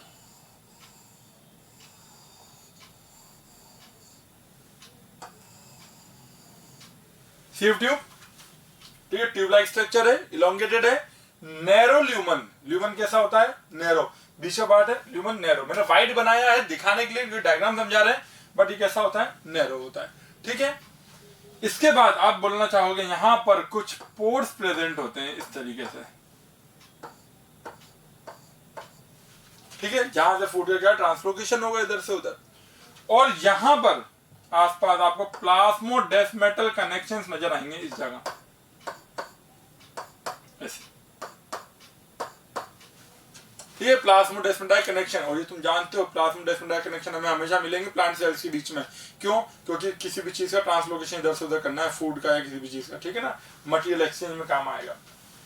और भी चाहे तो हम सीव एलिमेंट्स बना सकते हैं। पहला सीव एलिमेंट, एक और जोड़ दो, सेप्टा जुड़ा हुआ रहेगा इसके बीच में इस तरीके से, और पोर्स हैं जो चीजें ट्रांसपोर्ट होती रहेगी। तो चाहो तो, तुम्हारा मन कर रहा है तो लो एक और बना देना, कोई बड़ी बात नहीं। यहाँ पर ये लो, जोड़ दो यहाँ पर, और सेप्टा ये लो, इस तरीके से, कोई दिक्कत। और अंदर हम चाहें तो हम क्या भर सकते हैं अंदर, मेरे प्यारे बच्चों जल्दी बताओ, फटाफट बताओ भाई। अंदर तुम क्या बोलोगे कि सर साइटोप्लाज्म भरा हुआ है अंदर। ठीक है, और इसके अंदर क्या यहाँ पर कोई पर्टिकुलर टाइप का न्यूक्लियस, कोई भी न्यूक्लियस प्रेजेंट है यहाँ पर? प्रोकैरियोटिक क्यों बोलना चाहो तो न्यूक्लियस है ही नहीं। ध्यान रखना, मैच्योर सीव ट्यूब्स के अंदर नहीं होता। बट नो डाउट जब इसका ओरिजिन हुआ था उस टाइम पे इसके अंदर जरूर न्यूक्लियस था। इसके बाद बात करें कंपेनियन सेल, तो कंपेनियन सेल कौन है, इसके साथ में ही यहाँ एक और सेल होती है, ठीक है ना, जिसके पास ध्यान रखना हमेशा न्यूक्लियस प्रेजेंट होता है भाई, इसके पास न्यूक्लियस जरूर प्रेजेंट है यहाँ पर, ठीक है। तो यही न्यूक्लियस क्या काम कर रहा है, ये कंट्रोल कर रहा है इस सीव ट्यूब को भी, खुद तो कंट्रोल कर ही रहा है खुद को, और इसको भी कंट्रोल कर रहा है। कैसे कंट्रोल कर रहा है, प्रेशर ग्रेडियंट क्या करता है, कंट्रोल करता है, इसका प्रेशर क्या मेंटेन रहना चाहिए उसको ये कंट्रोल करेगा। दूसरा, ये सपोर्ट प्रोवाइड करेगा। तीसरा, by means of plasmodesmatal connections क्या करेगा, यहाँ पर जो जो भी चीजें यहाँ रिक्वायर्ड है उसको ये आगे ट्रांसपोर्ट करता रहेगा इस तरीके से, ठीक है ना। बस समझ में आ गई। एक प्रोसेस आता है that is known as phloem loading and unloading. तो वो फ्लोएम लोडिंग मतलब कि आपको फूड को देना है किसको, और सीव ट्यूब को, ताकि वो आगे ट्रांसफर कर दे। समझना है इसको इस तरीके से कि सपोज यहाँ आसपास कोई मीजोफिल सेल्स प्रेजेंट है, अब मत बोलना मीजोफिल सेल नहीं पता सर, क्या थी मीजोफिल सेल, ये वो सेल थी which have the capacity of performing photosynthesis, तभी तो मैंने ग्रीन बनाई है। ये फूड बनाएंगे और फूड बना के किसको प्रोवाइड करेंगे, कंपेनियन सेल को, बाय मींस ऑफ प्लाज्मोडेस्मेटा। फिर वही फूड किसको मिल जाएगा, सीव ट्यूब को, ताकि वो जहां से उसको क्या कर दे, आगे ट्रांसपोर्ट कर दे या नीचे ट्रांसपोर्ट कर दे, ठीक है। इसके बाद एक चीज और, ये कंपेनियन सेल और ये सीव ट्यूब, ये दोनों क्या है, एक पर्टिकुलर कॉमन मदर सेल से ओरिजिनेट हुई है। तो क्या मैं बोल सकता हूं कि these both type of cells are known as the sister cell. भाई एक कॉमन मदर सेल से ओरिजिनेट हुई है, तो कंफर्म बात है, कॉमन मदर से दो चीजें ओरिजिनेट हुई है तो वो सिस्टर ही तो होंगी, लड़कियों की बात हो तो, है ना, ठीक है। बात समझ में आ गई अच्छे से। तो इस सिस्टर सेल बोल सकते हैं, अगर एक की डेथ हो जाए तो दूसरे की भी डेथ होना कंफर्म हो जाएगा, ठीक है ना। यहां तक बात दिक्कत आई हो तो बोलो, जल्दी से बोलो फटाफट। बता दिया साइटोप्लाज्म भरा हुआ है, तभी तो फूड ट्रांसलोकेशन होने में टाइम लगेगा और एनर्जी को यहाँ पर कंज्यूम किया जाएगा, ठीक है ना। हमने बोला ये सेप्टा है, परफोरेटेड है, यहाँ पर कुछ पोर्स नजर आएंगे, और इन्हीं पोर्स के आसपास मेरे प्यारे बच्चों तुम्हें क्या नजर आएगा, कैलोस बैंड्स नजर आएंगे भाई। और यही कैलोस बैंड क्या काम करते हैं, ड्रॉट सीजन में बचा के रखते हैं। जब ऑटम कंडीशन आती है, पतझड़ का मौसम आता है, पानी की थोड़ी कमी आती है, तो उस पर्टिकुलर टाइम पर यहाँ पर इसको सर्वाइव करने में हेल्प करेगा, ठीक है ना। अभी देखेंगे उस चीज की, चलो आगे देखते हैं। सबसे पहले फ्लोएम की बात कर रहे हैं, है ना, ठीक है। चलो जल्दी बताओ, ये किससे ट्रांसलोकेशन करेगा, ये कंडक्शन करेगा किसका, फूड का, ठीक है। और इसी का मतलब क्या है आपका, इनर बार्क, मतलब बाहर वाला बार्क, तो जो बाहर का जो छाल था, जो आपका बेसिकली तना होता है पेड़ का, उसमें जो बाहर वाला ब्लैक वाला जो पार्ट होता है, that is formed by the xylem, और अंदर वाला जो बार्क पार्ट है that is known by formed by the phloem, ठीक है ना। बात समझ में आ गई। चलो क्या ये कॉम्प्लेक्स टिश्यू था, अब ये तो बेसिक चीज है, बेसिक, इसकी टेंशन मत लीजिए ना, मैं पढ़ा चुका हूं। It is a complex tissue which transports organic food inside the body of the plant. Organic food बोल दिया, अब कुछ बच्चे कंफ्यूज में, सर ऑर्गेनिक फूड की बात समझ में नहीं आई। अरे भाई ग्लूकोज क्या एक ऑर्गेनिक मॉलिक्यूल ही तो है, क्योंकि इसके अंदर कार्बन प्रेजेंट है। स्टार्च क्या है, ऑर्गेनिक मॉलिक्यूल ही तो है, and starch is the stored form of food in plants. तो ऑर्गेनिक से टेंशन होता है कि सर ऑर्गेनिक कैसे बीच में आ गया, ठीक है ना। चलो, it is also called as the bast, इसको हम क्या बोल सकते हैं, बास्ट भी बोल सकते हैं। It consists of 4 types of cells like sieve tubes or sieve cells, companion cells, phloem parenchyma and fibers, जिसे मैं बता चुका हूं अभी। आगे अगर अपन बात करें, सबसे पहले पढ़ना स्टार्ट कर रहे हैं किसको, sieve tubes को, ठीक है। चलो, sieve tubes are elongated tubular conducting channels of phloem, अभी स्ट्रक्चर बना tubular elongated है ना। Each sieve tube is formed by several sieve tube elements, जिसको several cells called sieve tube elements, मैंने ही बताया बहुत सारे एलिमेंट से मिलकर बनी होगी sieve cells और the sieve elements, ठीक है। sieve tube members are placed end to end, क्या मैंने बताई नहीं बताई बात, तुम बोलोगे नहीं बताई सर, अरे मैं बोलता हूँ बताइए भाई, end to end जुड़े हुए हैं, देख लो भाई, ठीक है ना, मत बोलना भाई कि नहीं बताई, ठीक है। चलो, sieve cells क्या मिलेगी, जिम्नोस्पर्मेटोफाइट में sieve, और देखो हो गई ना गलती, कोई दिक्कत नहीं, कोई दिक्कत नहीं है, बहुत अच्छे भाई, बहुत ही अच्छे। और sieve ट्यूब कहाँ मिलेंगे हमको, जल्दी बता दो फटाफट, जल्दी बताओ कहाँ मिलेंगे।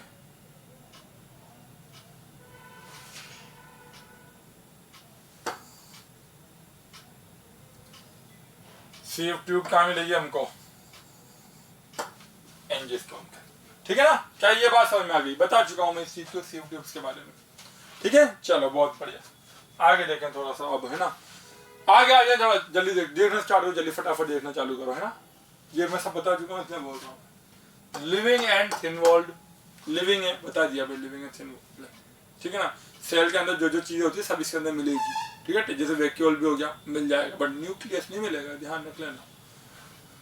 इन्यूक्लिएटेड लिविंग सेल मतलब कि न्यूक्लियस प्रेजेंट नहीं है, बट जब ओरिजिन हुआ था उस टाइम पे प्रेजेंट था, बट मेच्योर होने के टाइम पर इसके अंदर न्यूक्लियस प्रेजेंट नहीं होगा। सेंट्रल वैक्यूल प्रेजेंट, वैक्यूल होना है, क्यों है वैक्यूल? क्योंकि उसी के अंदर तो सेल सेट मिलेगा आपको। ठीक है ना, फूड स्टोर करने का काम उसी का है। ठीक है, In angiosperm plants, sieve tube elements are arranged with their ends and form sieve tube। बता चुका हूँ ये बात भी, अभी बताया, इसमें एंड टू एंड जुड़े हुए हैं इस तरीके से, है ना। चलो, ये पॉइंट बता दिया मैंने अभी। Callose deposited on the radius of pores during dropping season, मतलब कि autumn of leaves, to form a thick layer, this is called as callose pad. मैंने अभी अभी बताया, कहाँ गया भाई कैलोस पैड वाला कंडीशन? येलो येलो बनाई थी कैलोस पैड। ठीक है ना, तो ये कहाँ प्रेजेंट थी, कब बनी थी? या ऑटम सीजन के अंदर प्रेजेंट थी, बनी थी। और ये क्या काम कर रही थी कि ड्रॉट से बचा रही थी, मतलब कि जो पानी की कमी आ रही थी उससे बचा रही थी, और साथ में अगर कोई भी बैक्टीरियल इन्फेक्शन है तो उससे बचा रही थी। बट जैसे स्प्रिंग सीजन वापस आया तो due to presence of an enzyme that is known as callase, उसने क्या किया, इस कैलोस बैंड को यहाँ से रिमूव किया, और आसानी से क्या हो गया, जो ड्रॉट वाली कंडीशन में पानी को, जो वाटर को, फूड को स्टोर करके रखा गया था, उसको ट्रांसपोर्ट होने में जो रेजिस्टेंट बन रहा था वो रेजिस्टेंट खत्म किया गया, और वो चीजें आसानी से क्या होने लगी, ट्रांसपोर्ट होने लग गई। पहले उतने एफिशिएंसी ट्रांसपोर्ट नहीं कर रहे थे ऑटम सीजन में, बट स्प्रिंग सीजन में हम जब बोलते हैं कि भाई फूल खिल रहे हैं, सब कुछ बोलते हैं ना कि बहुत अच्छा एकदम माहौल हो रहा है स्प्रिंग सीजन, ठंडी ठंडी हवाएं चल रही है, मतलब जो नॉर्मल ठंडी वाली है, ऐसी नहीं कि जैसा भी ठंड हो रही है ऐसी वाली नहीं। ठीक है ना, समझ लो बात को। चलो, prevent from bacterial infection and drought, drought मतलब कि सूखा, इसमें कोई दिक्कत नहीं है। चलो अब समझना, इंपॉर्टेंट है भाई। पी प्रोटीन कहाँ मिलेगा आपको? सीव ट्यूब के अंदर मिलेगा पी प्रोटीन। तो अगर सीव ट्यूब के अंदर कभी भी कोई अगर डिस्ट्रक्शन आ जाता है, कभी भी तरीके से कोई रप्चरिंग हो जाती है उसकी, तो उस टाइम पे काम करता है। क्या काम करता है देखते हैं, चलो। If there is any disruption of the sieve element, P protein aggregate at the sieve plate and prevent the leakage of the phloem exudate. मतलब कि अगर ये देखो इस तरीके से सीव ट्यूब है, इसके अंदर कहीं भी कोई भी डिस्ट्रक्चरिंग आती, कहीं भी आ जाए, है ना, मोस्टली साइड लेटरल वॉल्स पर ही आएगी, तो उस टाइम पर ये क्या काम करता है, प्री प्रोटीन वहां जाके एक प्लग का फॉर्मेशन करता है।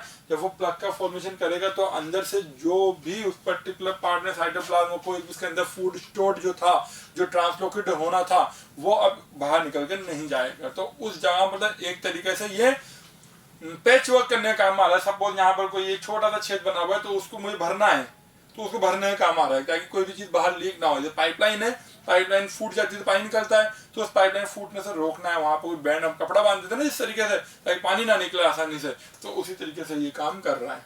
ठीक है, चलो बहुत बढ़िया। क्या ये बात समझ में आ गई? अब आ जाते हैं अपन कंपेनियन सेल के ऊपर। क्या ये बात भी पढ़ा चुका हूँ, जल्दी बोलो हाँ या ना। Narrow elongated thin walled cells कैसी है? नैरो है, इलोंगेटेड बता दिया था अभी, साइड में बना के इस तरीके से बनाया था, नहीं बनाया था, जल्दी बताओ। ऐसे बनाया था ना अभी मैंने। न्यूक्लियस प्रेजेंट बताया था सब पहले बता चुका हूं, तब जाके ये पढ़ा रहा हूं आगे का, है ना।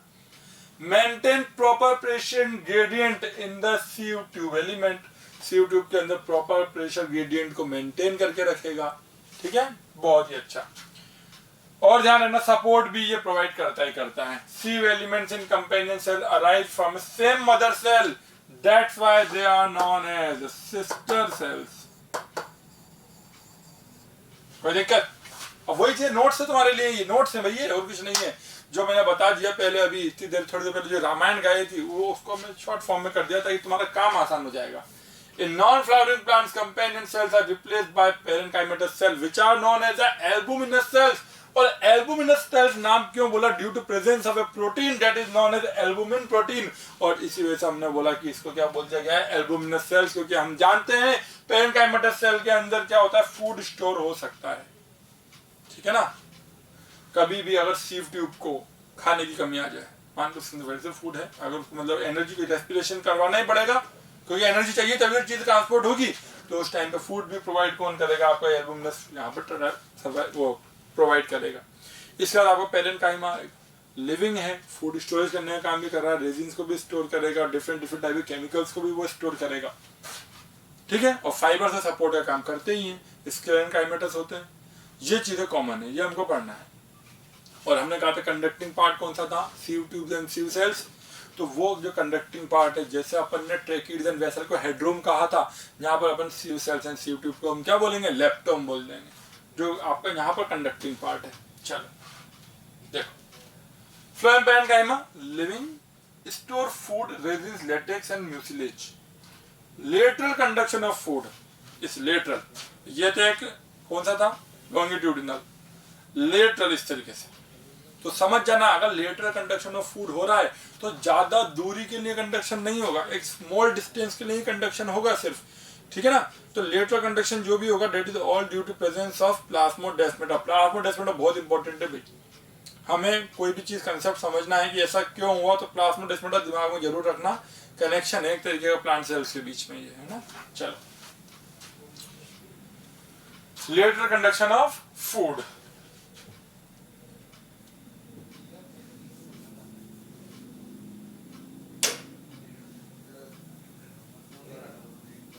नेक्स्ट पॉइंट, याद रखने वाली बात है, absent in most monocots and some herbaceous dicot. कुछ डाइकोट्स के अंदर, in most of the monocots के अंदर आपको पेरेन्काइमा आपको आसानी से नजर नहीं आएगा, ठीक है। तो यहां तक तो बात हो गई। अब देखना स्टार्ट कर रहे हैं अपन क्या?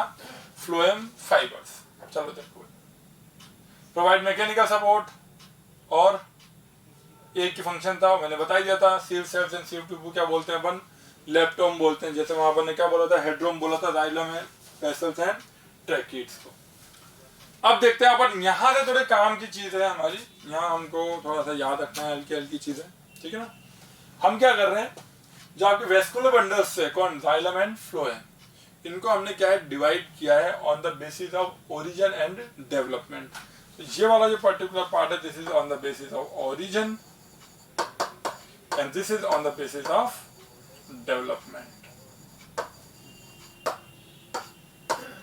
तो डेवलपमेंट की अगर अपन बात करें तो जाइलम एंड फ्लोएम, तो जाइलम एक तो होता है प्रोटोजाइलम, मेटाजाइलम, फ्लोएम जो है प्रोटोफ्लोएम, मेटाफ्लोएम। अब डिफरेंस समझना मेटा और प्रोटो में। प्रो का तो आप समझ जाना प्रिमिटिव है, मतलब कि जो प्रोटोजाइलम है वो कैसा है? प्रिमिटिव है, और मेटाजाइलम कैसा है? थोड़ा सा एडवांस्ड है। ये थोड़ा इमेच्योर है, ये थोड़ा मैच्योर है। तो पहले ओरिजिन इसका हुआ है, इसके बाद ओरिजिन हुआ है इसका। पहले ओरिजिन इसका, बाद में ओरिजिन है वो इसका। ध्यान रखना सबसे बात, इनके पास एक कैपेसिटी होती है, मतलब कि दे कैन स्ट्रेच आउट, वो फैल सकते हैं। अगर फैल सकते हैं तो क्या they can be helpful in the secondary growth. बिल्कुल सही बात है। तो हम बोल सकते हैं कि सर जाइलम एंड फ्लोएम जो होते हैं इनके बीच में कंफर्म बात है कैम्बियम प्रेजेंट होगा, और कैम्बियम प्रेजेंट है तभी तो ये सेकेंडरी ग्रोथ कर सकते हैं, तो ये स्ट्रेच कर सकते हैं, नई सेल्स का फॉर्मेशन कर सकते हैं, ठीक है। चल, ओरिजिन की बेसिस बात करें तो जाइलम फ्लोएम दो टाइप के होते हैं, primary secondary, primary and secondary. Primary पहले ओरिजिनेट होता है, और हम जानते हैं प्राइमरी से ही क्या होगा? सेकेंडरी आपका बनेगा। तो हम बोल सकते हैं कि जो वेस्कुलर कैम्बियम है that is responsible for the secondary growth, क्योंकि जो विड्थ बढ़ेगी that is all the secondary growth, ठीक है। चलो, बहुत बढ़िया। अभी नोट पॉइंट लिखा है मैंने यहाँ पर, secondary xylem originate from vascular cambium, क्योंकि हम जानते हैं कि वेस्कुलर कैम्बियम से ही क्या बनेगा? सेकेंडरी जाइलम बनेगा, और सेकेंडरी जाइलम ही क्या करेगा? वुड का फॉर्मेशन करेगा आगे जाकर। तो बाहर का जो तना है, जो ब्लैक ब्लैक टाइप का तना है, उसका ये फॉर्मेशन करेगा, ठीक है। चलो आगे देखें, डिपेंडिंग अपॉन द पोजीशन, अब पोजीशन के बेसिस पे प्रोटोजाइलम और मेटाजाइलम की जो लेटर एक दूसरे से रिलेशन में जो पोजीशन होगी, उसके बेसिस पे हमने इसको तीन पार्ट्स में डिवाइड किया है, एंडार्च, एक्सार्च एंड मीजार्च। आगे बात समझ में अच्छे से, क्या बोला अपन ने यहाँ पर? Endarch, exarch and mesarch. अगर अपन बात करें सबसे पहले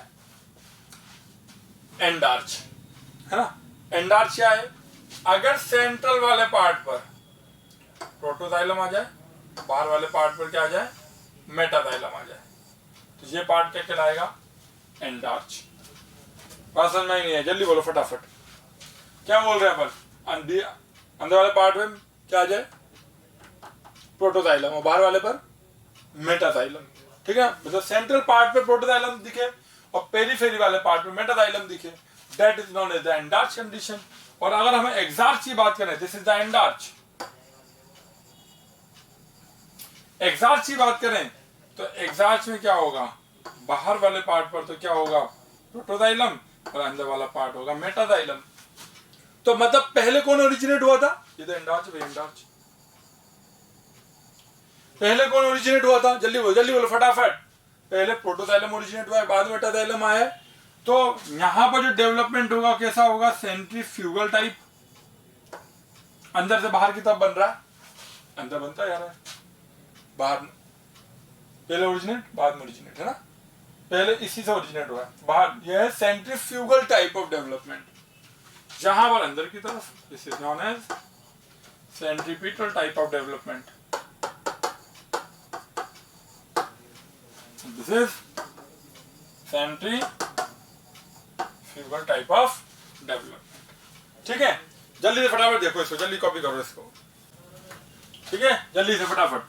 मीजार्च, मीजार्च की अगर अपन बात करें क्या होगा, प्रोटोजाइलम, बीच में मेटाजाइलम, मेटाजाइलम। इस तरीके से ये किसमें मिलेगा आपको, फर्न ऑफ राइजोम के अंदर आपको मिल जाएगा, ठीक है। चलो यहाँ तक समझ में आ गई बात कि हमारा प्रोटोजाइलम कहाँ है, मेटाजाइलम कहाँ है, एंडार्च क्या है, एग्जार्च क्या है। ये आपको एग्जार्च रूट में मिलेगा, स्टेम में मिलेगा, और ये फर्न के अंदर मिलेगा आपको। ये चीज आपको बेसिक क्या है ध्यान रखनी है, ठीक है। चलो अब ध्यान रखना, डेवलपमेंट के जो ऑर्डर है ना, ये पूछेंगे अपन जब रूट से इंटरनल स्ट्रक्चर पढ़ेंगे तो बताओगे कि भाई वेस्कुलर बंडल का डेवलपमेंट किस फॉर्म में है, तो आप क्या बोलोगे, एग्जार्च। स्टेम बोल दिया तो आप क्या बोलोगे, एंडार्च। ये चीजें ध्यान रखनी है थोड़ी सी बस, है ना। चलो आगे देखते हैं। अब टिश्यू सिस्टम की बात करें, हमारा नया टॉपिक है पूरा वो क्या है, टिश्यू सिस्टम। अब टिश्यू सिस्टम क्या चीज है, बहुत सारे टिश्यू मिलकर क्या कर रहे हैं, बहुत मतलब कॉमन सेल्स से जो मिलकर बने टिश्यू हैं वो मिलकर क्या कर रहे हैं, सिस्टम का फॉर्मेशन कर रहे हैं, that is tissue system. System formed by tissues having the same origin is known as tissue system. कितने हैं, epidermal, ground and vascular. Tension देने वाली बात ही नहीं है जरा सी भी। एपिडर्मल को हमको पढ़ना स्टार्ट करना है और हम जानते हैं एपिडर्मल के अंदर एपिडर्मल आ जाएगा, ग्राउंड आ जाएगा एंड वेस्कुलर आ जाएगा। एपिडर्मल में हम जानते हैं कौन कौन आ जाएगा, एपिडर्मिस आ जाएगा, रिलेटेड स्ट्रक्चर्स आ जाएंगे। ग्राउंड वेस्कुलर की बात करें तो कौन आ जाएगा, जाइलम एंड फ्लोएम वाला पार्ट आ जाएगा। भाई अभी से एपिडर्मिस में ध्यान रखना, स्टोमेटा भी आ जाएंगे आपके, बोलीफॉर्म सेल्स भी आ जाएंगे आपके, रूट हेयर्स भी आ जाएंगे, स्टेम हेयर्स भी आ जाएंगे, इसको हम ट्राइकोम बोलते हैं। एपिडर्मिस भी आ जाएगा, जो भी प्रोटेक्टिव कवरिंग है, या स्टोमेटा जो भी बेसिकली क्या काम कर रहे हैं, किस चीज का काम कर रहे हैं, जल्दी बताओ। स्टोमेटा किस चीज का काम करते हैं, स्टोमेटा सिंपल ट्रांसपिरेशन में हेल्प करते हैं, वो वाला काम करते हैं, वो सब मिल जाएगा इसके अंदर। ग्राउंड के अंदर क्या है, इन दोनों को छोड़ के जो भी स्टीलर पार्ट है वो सब किसके अंदर मिल जाएगा आपको, ग्राउंड के अंदर आसानी से मिल जाएगा। स्टीलर में किसको हटा देना है, बस वेस्कुलर वाले पार्ट को हटा देना है, और कॉर्टेक्स वाले पार्ट को जरूर जोड़ देना है इसके अंदर, कॉर्टेक्स वाला पार्ट, और बाकी वेस्कुलर बंडल को हटाते हुए जो स्टीलर वाला पार्ट है वो भी जुड़ जाएगा इस ग्राउंड के अंदर, ठीक है ना। याद आ रहा है कुछ, प्रोटोडर्म से फॉर्मेशन करवाया था इसका अपन ने। हमारा काम क्या है अब आगे का, हमारा आज के लेक्चर का जो मेन मोटिव है, जो सोल मोटिव है, वो एक ही है कि हमें टिश्यू सिस्टम के बारे में पूरा पढ़ना है, ठीक है। और मेरे हिसाब से टिश्यू सिस्टम तुम्हें सबको बहुत ही अच्छे तरीके से आ जाएगा। क्यों आ जाएगा, बेसिक्स रीजन ये है, जो बेसिक्स थे हमारे वो क्लियर है। क्यों क्लियर है, हमने पहले डर्मेटोजन के बारे में पढ़ लिया, प्लीरोम के बारे में पढ़ लिया, पेरिब्लम के बारे में पढ़ लिया, हमें काफी हद तक ग्राउंड टिश्यू में क्या क्या आ जाएगा वो हमें पता है, स्टीलर रीजन में क्या क्या आ जाएगा वो हमें पता है, एपिडर्मिस क्या है, डर्मेटोजन से एपिडर्मिस बनेगा ये हमें पता है। तो जो उसके लिए टूल्स चाहिए थे वो चीजें हमें सब पता है। तो अगर हमें ये सब चीजें पता है तो मेरे हिसाब से हमें यहाँ कोई ज्यादा दिक्कत नहीं आएगी, थोड़ी बहुत आएगी उसके लिए यहाँ पर है, हम उसको समझाएंगे डिटेल में कि भाई ऐसा ही क्यों है, ठीक है ना। तो मतलब कि देखा नहीं जहां पर जाए कि अगर हम इवोल्यूशन पॉइंट ऑफ व्यू से देखते चलें कि किससे, जैसे डर्मेटोजन से हमने बोला कि एपिडर्मल टिश्यू का ओरिजिनेशन होगा डर्मेटोजन रीजन से, तो हमें ये बात समझ में आ गई कि ठीक है सर, डर्मेटोजन रीजन से इस चीज का क्या होगा, ओरिजिनेशन होगा, इससे वो चीज ओरिजिनेट होगी। तो अगर ये चीजें हमको आसानी से पता है तो हम सिंपल से बोल सकते हैं कि ठीक है इससे ओरिजिनेट हुआ है तो जो जो कैरेक्टरिस्टिक डर्मेटोजन में थी वो सब एपिडर्मिस में आ जाएगी। अब एपिडर्मिस से रिलेटेड जो भी स्ट्रक्चर्स होंगे वो सारे आपके एपिडर्मल अपेंडेजेस के अंदर आ जाएंगे। ठीक है, तो अब हम एक चीज जानते हैं, जो एपिडर्मिस है वो आपको throughout the plant body हर जगह प्रेजेंट होगी। अबे हमारे अंदर भी एपिडर्मिस हर जगह है, सब जगह, कहीं भी लोअर बॉडी में हर जगह एपिडर्मिस है। ठीक है, डर्मिस की सबसे ऊपर वाली लेयर, मतलब कि स्किन की सबसे ऊपर लेयर वाली जो लेयर है, जो मोस्टली सिंगल लेयर होती है, उसी को अपन एपिडर्मिस बोलते हैं। ठीक है ना, तो ये चीजें हमको आज देखनी है। हमें पूरा टिश्यू सिस्टम, तीनों टाइप के टिश्यू सिस्टम आज हम पढ़ लेंगे। ठीक है, समझ में आ गई, तीनों पढ़ेंगे आज अपन। फिर उसके बाद हम आ जाएंगे सीधे कहाँ पर, internal structures of monocot stem, monocot root, dicot stem, dicot root, इन सब पर अपन आ जाएंगे। तो अभी वो सब बात की लेक्चर की, अभी ज्यादा सोचना नहीं है उसके बारे में कि भाई क्या करना है, इतना किसी डिटेल में याद होगा। अगर स्टेप बाय स्टेप हम चलते रहेंगे तो हमें सब चीजें याद हो जाएगी। ठीक है, तो चलो सबसे पहले हम स्टार्ट कर रहे हैं क्या, टिश्यू सिस्टम्स, और जिसके अंदर सबसे पहला अपन पढ़ रहे हैं कौन सा, एपिडर्मल टिश्यू सिस्टम। भी सबसे पहला अपन कौन सा पढ़ रहे हैं, epidermal tissue system. Epidermal system की अगर अपन बात करें तो ये मैं पहले भी बता चुका हूं कि ये किस चीज से ओरिजिनेट होगा, डर्मेटोजन से होगा और एपिडर्मिस का फॉर्मेशन करेगा। तो मतलब कि सबसे बाहर वाली लेयर में जो सेल्स प्रेजेंट होगी वही एपिडर्मल टिश्यू सिस्टम का फॉर्मेशन करेगी। ये चीज हमको बड़ी आसानी से पता है कि ठीक है सर, ये बात समझ में आ गई। और कोई भी चीज अगर सबसे बाहर होगी तो उससे एक बात और क्लियर हो जाएगी कि ये बात कंफर्म है कि वो प्रोटेक्शन का काम तो करके जाएगी।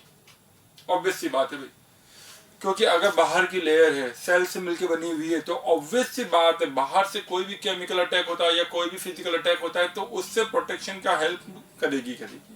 बात समझ में आ गई अच्छे से। दूसरी बात कि एपिडर्मिस के ऊपर कई बार कुछ और चीजों की कवरिंग, कुछ पर्टिकुलर टाइप के डिपोजिशन हो सकते हैं, कुछ पर्टिकुलर टाइप के केमिकल्स मिल सकते हैं। तो हम बोले कि हाँ ठीक है, वहां पर आपको क्यूटिन का डिपोजिशन मिल सकता है। क्यूटिन भी क्या काम करेगा, प्रोटेक्शन का काम करेगा। एक तरीके वैक्सी सब्सटेंस है जो वाटर इम्परमिएबल होगा, ये चीजें भी अपन जानते हैं। ठीक है, और कई बार उस लेयर को अपन क्यूटिकल भी बोल देते हैं। ठीक है ना, तो ये जो चीजें हैं बेसिकली ये हमें थोड़ी हल्की हल्की पता है, और इसी चीज से और भी बहुत सी चीजें क्या है बनेगी। ठीक है, तो अगर मैं स्टार्ट करें देखना तो चलो देखते हैं फटाफट। अब इसमें क्या है, सबसे पहले देखिए, forms the outermost covering of plant body. अब पूरी प्लांट बॉडी चाहे रूट हो चाहे शूट हो, सबके आउटरमोस्ट कवरिंग को यही बना के जाएगी। ठीक है, दूसरी बात बोले अगर अपन, तो ये डिराइव कहां से हुई है, प्रोटोडर्म से हुई है। अगर ओरिजिनेट पॉइंट ऑफ व्यू से देखिए, डर्मेटोजन प्रोटोडर्म याद आ रहा है कुछ, ठीक है, तो वहीं से बनी है।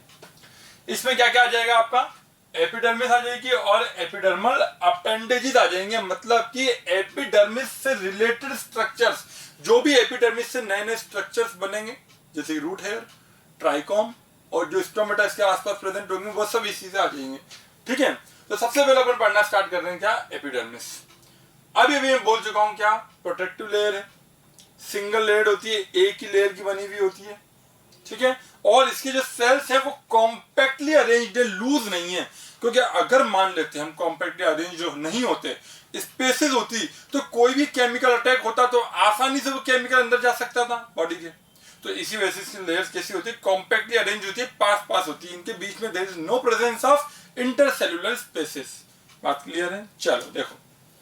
Protective layer, it is usually single layer, do not have intercellular spaces. अब तुम्हारा काम क्या होता है, सिंपल सा काम तुम्हारा ये होता है कि ये जो नोट्स इस फॉर्म में मैं तुम्हें लिख के देता हूँ ना, इसको कॉपी कर लिया करो। 2 मिनट के लिए आपका इसको पॉज किया करो वीडियो को, इसको कॉपी कर लो फटाफट, पहले जल्दी से पहले कॉपी कर लो, एक बार कॉपी कर लो, या फिर पहले सुनो फिर कॉपी करो, ज्यादा अच्छा है वो। ठीक है ना, बस क्योंकि एक बार में कंसंट्रेशन रहना चाहिए हमारा थोड़ा बहुत। ठीक है, चलो आगे देखें, नेक्स्ट देखते हैं। The outer walls are cutinized, क्योंकि क्यूटिन की प्रेजेंस हो सकती है। क्यूटिन क्या है, वैक्सी सब्सटेंस है, वाटर इम्परमिएबल है। क्या है क्यूटिन, अगर अपन बात करें दिखा हुआ देखो, cutin is a fatty vaccine substance. हम जानते हैं फैटी नेचर का जो भी होता है वो कैसा होता है, हाइड्रोफोबिक होता है, वाटर से रिपेलिंग होता है, वाटर से दूर भागने की कोशिश करता है। ठीक है, चलो। The cutinized wall are less permeable to water, हमने अभी बोला, just because they are hydrophobic। Hydrophobic होने की वजह से ही क्या है, वो लेस परमिएबल है, वाटर को अपने आसानी से अंदर एंटर नहीं करने देगा। The impermeability depends upon the thickness of cutin. अब जितनी ज्यादा क्यूटिन की थिकनेस है, जितनी ज्यादा क्यूटिन मोटा हो जाएगा, मोटाई जितनी ज्यादा हो जाएगी, थिकनेस जितनी ज्यादा होगी, उतना ही वाटर अंदर कम आ पाएगा। क्योंकि ज्यादा वैक्स बढ़ेगा तो ज्यादा हाइड्रोफोबिसिटी बढ़ेगी। ठीक है, चलो। Cutin also forms a separate layer on the outside of epidermis. Suppose मैं बोलता हूं this is the epidermis part, ये एक एपिडर्मिस का पार्ट है और इसी के ऊपर क्यूटिन की लेयर आ गई है ऊपर एक। ठीक है, अब अंदर के स्ट्रक्चर और भी हो सकते हैं, जैसे बाहर वाली स्ट्रक्चर हो गई। मतलब कुछ नहीं करना है, अंदर के ऑर्गन को क्या करना है, बचा के रखना है। ठीक है ना। चलो, it is called cuticle. In cereals the epidermal cells have a deposition of silica. But अगर हम सीरियल्स की बात करें, सीरियल क्रॉप्स की बात करें, तो वहां पर सिलिका की प्रेजेंट होती है। अब सिलिका से क्या नुकसान है भाई? प्लांट को तो बट फायदा है। क्या बहुत प्लांट को क्या फायदा है और एनिमल्स को क्या नुकसान है, समझना। जो ग्रेजिंग एनिमल्स होते हैं, जो मतलब इसको क्रॉप के ऊपर फीड करने की कोशिश करते हैं, तो उनकी पत्तियों पर क्या मिलता है, उसको सिलिका मिलता है। अब सिलिका क्या करता है, उस पर्टिकुलर लीफ को, उस पर्टिकुलर प्लांट बॉडी को रिजिड बनाता है। जब रिजिड बनाएगा तो कुछ सख्त हो जाएगी, रिजिड हो जाएगी, कठोर बन जाएगी। तो अगर कोई भी एनिमल्स को खाने की कोशिश करेगा तो वो उस चीज को चुभेगी, वो चुभेगी तो उसको नहीं खाएगा। तो हर्बीवोर्स से, ग्रेजिंग से बचने के लिए क्या प्रेजेंट है वहां पर, सिलिका है। तो देखा जाए अगर तो एपिडर्मल सेल्स जो है उनके बाद एक बहुत शानदार अडेप्टेशन है। ये क्या अडेप्टेशन है कि ग्रेजिंग एनिमल से बचना है, तो उसके लिए अडेप्टेशन है सिलिका का।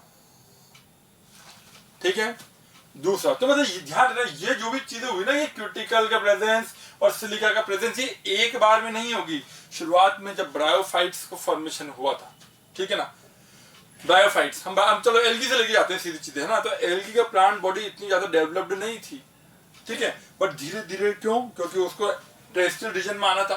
अब टेरेस्ट्रियल रीजन में अगर उसको आना है, प्लांट को मतलब कि जमीन के ऊपर आना है, तो उसको खुद को बचाए रखने के लिए बहुत बड़ी प्रॉब्लम है कि खुद को बचाए रखना है किसी भी करके। किस से बचाए रखना है? पानी से बचा के रखना है कि पानी ज्यादा एक्सेसिव ना चला जाए अंदर। फिजिकल एनवायरमेंट से बचा के रखना है कि जो आपकी यूवी रेज है वो उसको नुकसान ना पहुंचाए, ठीक है ना। एनिमल से बचा के रखना है खुद को। तो इन सब चीजों से बचा के रखने के लिए ये सारे अडेप्टेशन होंगे किसके अंदर? एपिडर्मिस के ऊपर। क्यों होंगे? क्योंकि वही तो सबसे बाहर की लेयर है। बोलो हाँ या ना। बात समझ में आ रही है? अच्छे से नहीं समझ में आ रही है? ठीक है ना, ये बात समझ में आई। अगर समझना है इस चीज को, अगर मेरी बॉडी की एपिडर्मिस है, ये एपिडर्मिस है, बाहर की ये लेयर एपिडर्मिस है, अगर गलती से मेरे को चोट लग जाती है, या सपोज मान लो मेरे हाथ पे आग लग जाती है, जहां आग लग गई किसी वजह से, जख्म हो गया अच्छा सा, ठीक है ना। अब क्या करेंगे? सबसे पहले अगर मैं जख्म को ओपन फॉर्म में लेके घूमता रहूंगा वजह से, तो क्या वो जल्दी सही होगा, या फिर हम उसको किसी एक स्टेलाइज्ड क्लॉथ से, साफ क्लॉथ से उसको कवर कर दें, उससे जल्दी वो अच्छा सही होगा? ऑब्वियस सी बात है, तुम बोलोगे कि सर कि हम किसी कपड़े से उसको ढक दें तो ज्यादा अच्छा है। क्यों ऐसा कर रहे हैं अपन? क्योंकि अगर ये स्किन या ये एपिडर्मिस यहां से गायब हो जाती है, तो मेरी बॉडी की फर्स्ट लाइन ऑफ डिफेंस है स्किन, और स्किन की सबसे बाहर वाली लेयर कौन सी है? एपिडर्मिस ही है। तो अगर बेसिकली वो एपिडर्मल लेयर वहां से गायब हो जाती है, तो जो बैक्टीरिया है, जो फंगस है, वो इजीली मेरी बॉडी के अंदर एंटर कर सकता है। तो प्लांट के साथ भी वो सब चीजें हैं कि अगर इसको खुद को बचाए रखना है, तो ये सारे अडेप्टेशन इसको करने ही पड़ेंगे। ठीक है, चलो बहुत बढ़िया, आगे देखें। The epidermis of aerial part usually bears a number। अब ये मुझे थोड़ा सा समझाना है तुमको, है ना। चलो इसको समझाते हैं पहले। तो एपिडर्मिस वाला पार्ट है, वहां पर कुछ पर्टिकुलर सेल्स प्रेजेंट होती है, जिसको अपन क्या बोलते हैं? एक अपर्चर प्रेजेंट है, उसको हम बोलते हैं स्टोमेटा। ठीक है, स्टोमेटा का फॉर्मेशन कैसा होता है थोड़ा ध्यान से समझना है यहाँ पर, है ना। चलो इस तरीके से दो सेल होती है बीन शेप्ड, या फिर आप बोलो किडनी शेप्ड। ठीक है, दो सेल्स है। These cells are known as the guard cells। ठीक है, अब क्या है? इन गार्ड सेल के अंदर क्या प्रेजेंट होते हैं आपके? क्लोरोप्लास्ट प्रेजेंट होते हैं। क्लोरोप्लास्ट, क्लोरोप्लास्ट ये रहे। तो अब मुझे एक ही बताओ, अगर इनके अंदर क्लोरोप्लास्ट प्रेजेंट है, तो क्या मैं इन गार्ड सेल को मीसोफिल सेल बोल सकता हूं? तुम बोलोगे हाँ सर, क्योंकि इसके अंदर there is a presence of chloroplast, मतलब कि they can perform the function of photosynthesis. अगर फोटोसिंथेसिस कर सकते हैं तो इनको मीसोफिल सेल भी हम बोल सकते हैं, कोई दिक्कत ही नहीं है। बहुत बढ़िया, बिल्कुल सही बात। आगे देखें, इसकी जो इनर वॉल होगी वो तो कैसी होती है? थिक होती है। कैसी? Thick walled. Inner wall is thick. ये देखो, ध्यान रखना, मैं बना रहा हूं जो इस चीज को पॉइंट में लिख लेना चाहो तो, अगर नोट्स में नहीं हो तो अभी देख लेंगे अपन। इनर वॉल कैसी होती है? थिक होती है। और थिक कर लो चाहो तो। कोई दिक्कत नहीं है इसमें। Inner wall are thick. अब ये जो बीच में पोर बनेगा, this is known as the stomatal pore, stomatal pore कहलाएगा। और इसके आसपास कुछ और सेल्स भी प्रेजेंट होंगी, यहां आसपास और सेल्स भी प्रेजेंट है जो इस गार्ड सेल के आसपास इकट्ठी होंगी इस तरीके से।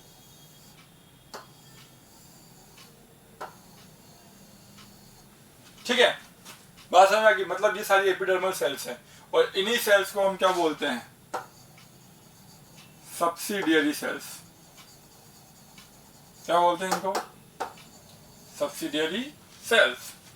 और ये जो बीच में प्रेजेंट है ये क्या कहलाएगा आपका? क्लोरोप्लास्ट। और देखा जाए तो ये जो सेल है this is known as the guard cell. ठीक है, गार्ड सेल। ठीक है, अब देखना समझना यहां पर। और this is known as the stomatal pore. और guard cell plus stomatal pore plus subsidiary cell मिला के फॉर्म करते हैं स्टोमेटल एपर्चर। क्या बोलते हैं? Stomatal aperture. ठीक है ना, जब हम बोले स्टोमेटल एपेरेटस पूरा बोल सकते हैं चाहो तो उसको। ठीक है, अब देखने वाली बात यहाँ पर ये, बाहर वाली लेयर कैसी है? पतली है। बट अंदर वाली लेयर कैसी है? मोटी है। अब समझना, due to presence of turgidity. Turgidity मतलब कि कई बार क्या होगा, यहाँ पे एक पंप चलता है जिसको हम बोलते हैं H+K+ पंप। ये पंप चलता है जिसकी वजह से वाटर की क्या होगा? इनफ्लक्स होगा बाहर से अंदर की तरफ। वाटर क्या करेगा? इनफ्लक्स करेगा। जब वाटर बाहर से सब्सिडियरी सेल से अंदर की तरफ इनफ्लक्स होगा तो मुझे एक चीज बताओ फटाफट, क्या ये गार्ड सेल स्वेल अप हो जाएगी? क्या यहाँ अगर एंडोऑस्मोसिस हुआ है तो क्या ये गार्ड सेल स्वेल अप हो जाएगी? बिल्कुल सही बात है, स्वेल अप होगी। जैसे ही ये स्वेल अप होगी तो बाहर वाली लेयर एक्सपेंड करेगी और अंदर वाली भी एक्सपेंड करेगी। But as compare to the inner layer, outer layer will expand more just because it is thin. ठीक है, ये कैसी थिन है, अंदर वाली थिक है। तो क्या होगा? इस तरीके से, ऐसा था पहले, इसको ऐसे समझो, ऐसा था, अब ये ऐसे ओपन ओपन हुआ। ठीक है ना, तो मतलब बाहर की तरफ फोर्स लगेगा तो ये खींचेगा तो अंदर से खींचेगी इस तरीके से। बट अगर मान लेते हैं अंदर वाली लेयर थिन होती है और भी ज्यादा तो ये टूट भी सकती थी, एपर्चर डिस्ट्रॉय हो सकता था। ठीक है, तो due to presence of turgidity and due to presence of turgor pressure, जो आपको सब प्लांट फिजियोलॉजी में पढ़ाएंगे, what is turgor pressure, and the turgor pressure is due to the presence of H+K+ pump। इसकी वजह से ये वॉल क्या होगी? बाहर की तरफ एंडोस्मोसिस होगा और ये वॉल बाहर की तरफ खींचेगी और ये एपर्चर ओपन हो जाएगा। जैसे ही ये एपर्चर ओपन होगा तो there is a transportation of the different type of gases and also the transportation of water vapour. ठीक है, तो अब एक तो गैसेस एक्सचेंज में काम आ रहा है ये, और एक ही और काम में आ रहा है वाटर वेपर को भी बाहर बॉडी से बाहर निकालने में काम में आ रहा है, water in the form of vapor, and that is also known as the transpiration। तो ट्रांसपिरेशन में कहीं ना कहीं आपकी ये हेल्प करेगा। इसमें कोई दिक्कत? जल्दी बोलो फटाफट। ठीक है, तो ये पूरा डायग्राम अपन यहाँ पर समझ चुके हैं। अब इसका अपन क्या देख लेते हैं, इसकी थ्योरी अपन आसानी से देख सकते हैं जो मैं पढ़ा चुका हूं पहले। ठीक है, चलो देखते हैं। The epidermis of aerial part usually bear a number of minute pores called stomata। एक से ज्यादा पोर्स प्रेजेंट हो सकते हैं जिसको अपन क्या बोलते हैं? स्टोमेटा बोलते हैं। कोई दिक्कत बहुत नहीं है। Stomata is surrounded by a pair of specialized epidermal cell called guard cell। epidermal cell थी specialized, जिसका अपन ने क्या कहा था? guard cells, and there is the presence of chloroplast in it, and we can also call the guard cell as the mesophyll cells। Also have a few small chloroplast, बता ही दिया है। The guard cells are generally bean or kidney shaped। कोई दिक्कत नहीं, हटाओ। Stomata regulate the transpiration and gases exchange with the help of their guard cells, and how they regulate बता चुका हूं अभी अभी। Turgor pressure, H+K+ pump, endosmosis होगा। और अगर जब कभी भी मान लेते हैं अपन कि गार्ड सेल को बंद होना हुआ, जब स्टोमेटा को बंद होना होगा तो उस टाइम पे क्या हो जाएगा? एक्सोस्मोसिस हो जाएगा, वाटर बाहर निकलेगा, वापस भी चल जाएगा इस तरीके से, और गार्ड सेल्स क्या हो जाएगी? बंद हो जाएगी, स्टोमेटल पोर्स भी बंद हो जाएंगे अपने आप। ठीक है, बात समझ में आ रही है? बहुत ही अच्छे। यहां तक की बात क्लियर है। अब आगे देखें। The guard cells expand and contract in response to the turgidity and thus open or close the stomatal aperture। कोई दिक्कत? नहीं है ना, पूरे को स्टोमेटल एपरेटस बोल दिया था, और जो बीच वाला पार्ट है that is the stomatal aperture. When subsidiary cells lie above the guard cells, the stomata are called the sunken stomata। अब समझना हमने क्या कहा था, sunken stomata का मतलब क्या होता है, कहाँ गया हमने कहा बनाया था अभी। अगर ये गार्ड सेल अंदर की तरफ धंसी हुई और सब्सिडियरी सेल थोड़ी सी बाहर की तरफ नजर आए हमको, तो ऐसे स्टोमेटा को अपन क्या बोलते हैं, संकन स्टोमेटा। ठीक है ना, बात समझ में आ रही है अच्छे से। चलो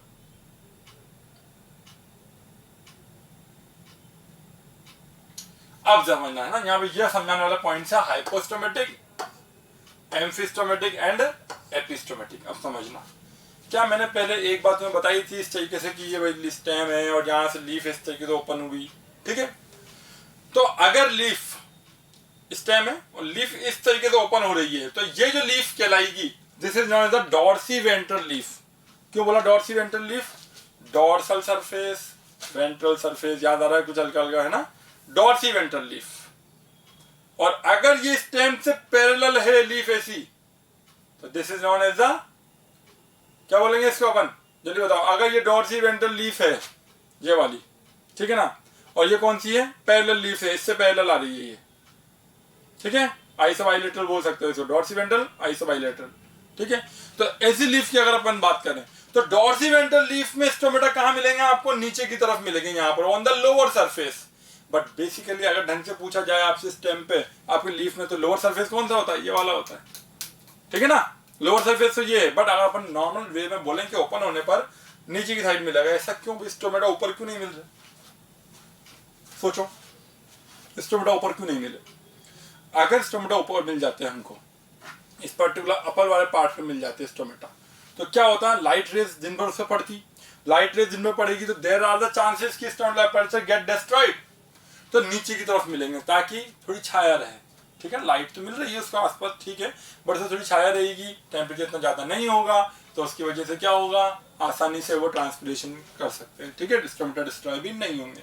तो ऐसे टाइप के स्टोमेटा को हम बोलते हैं ऐसे टाइप के प्लांट्स को क्या होता है, हाइपोस्टोमेटिक प्लांट, कि मतलब स्टोमेटा जो है आइसोबाइलेटरल लीफ में लोअर सरफेस पे मिलेंगे। हम बात करें अगर इस तरीके से लीफ है, पैरेलल फॉर्म में, आइसोबाइलेटरल फॉर्म में है, इस तरीके से ऐसे, जैसे कि हम बात करें ग्रास के अंदर, है ना, तो उसके अंदर क्या होगा, आपको कैसे मिलेंगे, दोनों तरफ बराबर स्टोमेटा मिलेंगे, क्योंकि देखना लाइट ऊपर से आ रही है और ये इस तरीके से है, तो क्या दोनों तरफ लाइट बराबर पड़ेगी, एकदम 100% इस पे नहीं पड़ रही है, दोनों तरफ पड़ रही है। देखो, अगर दोनों तरफ पड़ेगी तो दोनों तरफ स्टोमेटा है, तो इसको हम बोलते हैं एम्फिस्टोमेटिक। ऐसे प्लांट को क्या बोलेंगे आप, एम्फिस्टोमेटिक, मतलब दोनों तरफ, दोनों सरफेस पर स्टोमेटा प्रेजेंट है। ठीक है, कोई दिक्कत। अब अगर अपन बात करें हाइड्रोफाइट्स की, तो हाइड्रोफाइट्स में क्या होगा, पानी के अंदर अगर सबमर्ज्ड हाइड्रोफाइट्स हैं, तो वहां पर स्टोमेटा आर एब्सेंट। ध्यान रखना, सबमर्ज्ड हाइड्रोफाइट्स में स्टोमेटा एब्सेंट। बट अगर फ्लोटिंग हाइड्रोफाइट्स है जिसके ऊपर जो सरफेस पर इनकी लीव्स होती हैं कई बार, तो लोअर सरफेस पे वहां कोई स्टोमेटा नहीं मिलेगा, अपर सरफेस पर स्टोमेटा मिलेगा, तो उसका अपन बोलेंगे क्या, एपिस्टोमेटिक हाइड्रोफाइट्स। कोई दिक्कत नहीं है, बहुत ही अच्छे भाई। तो इस बात में समझा देता हूँ एक बार हल्का सा, होपफुली ये हम कंप्लीट कर चुके हैं। जल्दी बोलो, नहीं कर चुके हैं, कर चुके हैं ना, चलो इसको समझा देते हैं।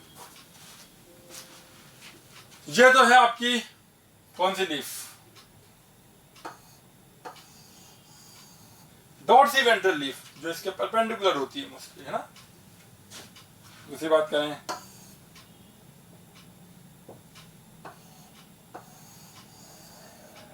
आइसोबाइलेटरल जो पैरेलल होती है स्टेम के, और हाइड्रोफाइट्स की तो हम बात नॉर्मल भी कर सकते हैं। देखो चलो,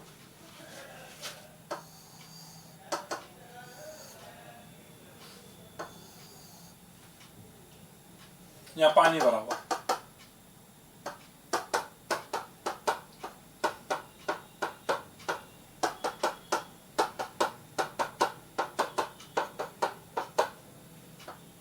ठीक है, तो ये वाला सरफेस आपको ऊपर मिल जाएगा, हल्का सा इसको यहाँ बढ़ता हो जाएगा, 3D में नजर आए थोड़ा सा कि हाँ भाई पानी के ऊपर तैर रही है ना। ठीक है, तो ये तो एग्जांपल हो जाएगा आपका कौन सा, अगर नीचे की सरफेस पर स्टोमेटा है, नीचे वाली सरफेस पर, नीचे वाले पर, नीचे की सरफेस, इसको बोलेंगे हाइपोस्टोमेटिक।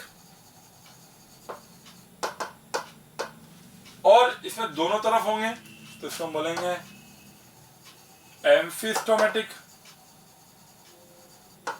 और इसमें ऊपर ऊपर होंगे सिर्फ, इसे बोलेंगे अपन एपिस्टोमेटिक। कोई दिक्कत क्या? क्लियर है? ऐसा क्यों? क्योंकि यहाँ पर 100% लाइट इसके ऊपर पड़ रही है। देखो मेरा जो पाम है ना, देख रहे हो तुम, पाम पाम समझता ना, पाम क्या होता है ना? ये हथेली जो है ऊपर की तरफ है, साइड लाइट इस पे गिर रही है, तो अगर हाइड्रोफाइट्स, अगर स्टोमेटा यहाँ आ गए तो क्या हो सकता है? डीनेचर होने के चांसेस बढ़ जाएंगे। नीचे है, काम चल जाएगा। इस तरीके से दोनों तरफ बराबर क्या पड़ रही है? लाइट मिल रही है ऊपर से, सन से, तो दोनों तरफ स्टोमेटा मिल सकते हैं। हाइड्रोफाइट्स में नीचे वाला, तो अगर सबमर्ज्ड हाइड्रोफाइट से पानी के अंदर पूरा डूबा हुआ है तो वहां पे स्टोमेटा एब्सेंट। बट अगर ऐसे हाइड्रोफाइट्स हैं जिसकी लीफ आपको सरफेस पे मिल जाएगी ऊपर, तो वह एपिस्टोमेटिक स्टोमेटा आपको यहाँ ऊपर की साइड मिल जाएंगे। ठीक है, कोई दिक्कत? बहुत ही अच्छे भाई, बहुत ही अच्छे। आगे देखें तो देख लो, in dorsiventral leaves stomata occur mostly on the lower surface, that is on hypostomatic. Vertically oriented leaf और द आइसोबाइलेटेड लीफ, इसको हम बोलते हैं amphistomatic. In floating leaves of aquatic plants epistomatic. Floating बोल दिया, जो ऊपर की तरफ फ्लोट करते रहते हैं ना, सबमर्ज्ड के अंदर एब्सेंट है, ध्यान रखना। सबमर्ज्ड में लिख लेना चाहो तो स्टोमेटा और एब्सेंट, सिंपल सी बात है, सोचना ही नहीं है भी ज्यादा कुछ। अब आ जाते हैं आपके कौन से एपिडर्मिस और साथ में एपिडर्मल अपेंडेजेस, जो इससे उसका फॉर्मेशन होता है। सबसे ट्राइकोम्स क्या होते हैं? जिस स्टेम के ऊपर जो हेयर्स प्रेजेंट है उसको अपन क्या बोलते हैं? ट्राइकोम्स बोलते हैं। दिस कैन बी यूनिसेलुलर और this can be multicellular, which are strictly epidermal in origin, जो एपिडर्मल सेल से ही बने होते हैं। आप समझना इसका फायदा क्या है ट्राइकोम का। एक तो हमने बता ही दिया था, पहले से बता चुका हूँ इस चीज को एक बार, कि कहीं ना कहीं ग्रेजिंग एनिमल्स में इचिंग कॉज करती है, तो उसकी वजह से उसको नहीं खाते कई बार। एक और फायदा है इसका, बहुत शानदार फायदा, वो क्या है समझना इसको। इसके लिए मुझे डायग्राम लेना ही पड़ेगा भाई, क्या करें मैं, डायग्राम तो हर जगह हमको लेना ही पड़ता है। इसको हटा दें इसको अपन, अब है ना, हटा दें। चलो अपन नई स्लाइड ही ले लेते हैं, यहाँ पर कोई दिक्कत नहीं है, नई स्लाइड ले लेते हैं, काम आ जाएगी। समझना इसको हल्का सा, थोड़ा सा दिमाग ओपन रख के समझना है इस चीज को। ये स्टेम है और इसके ऊपर ये रहे छोटे छोटे हेयर्स, ठीक है,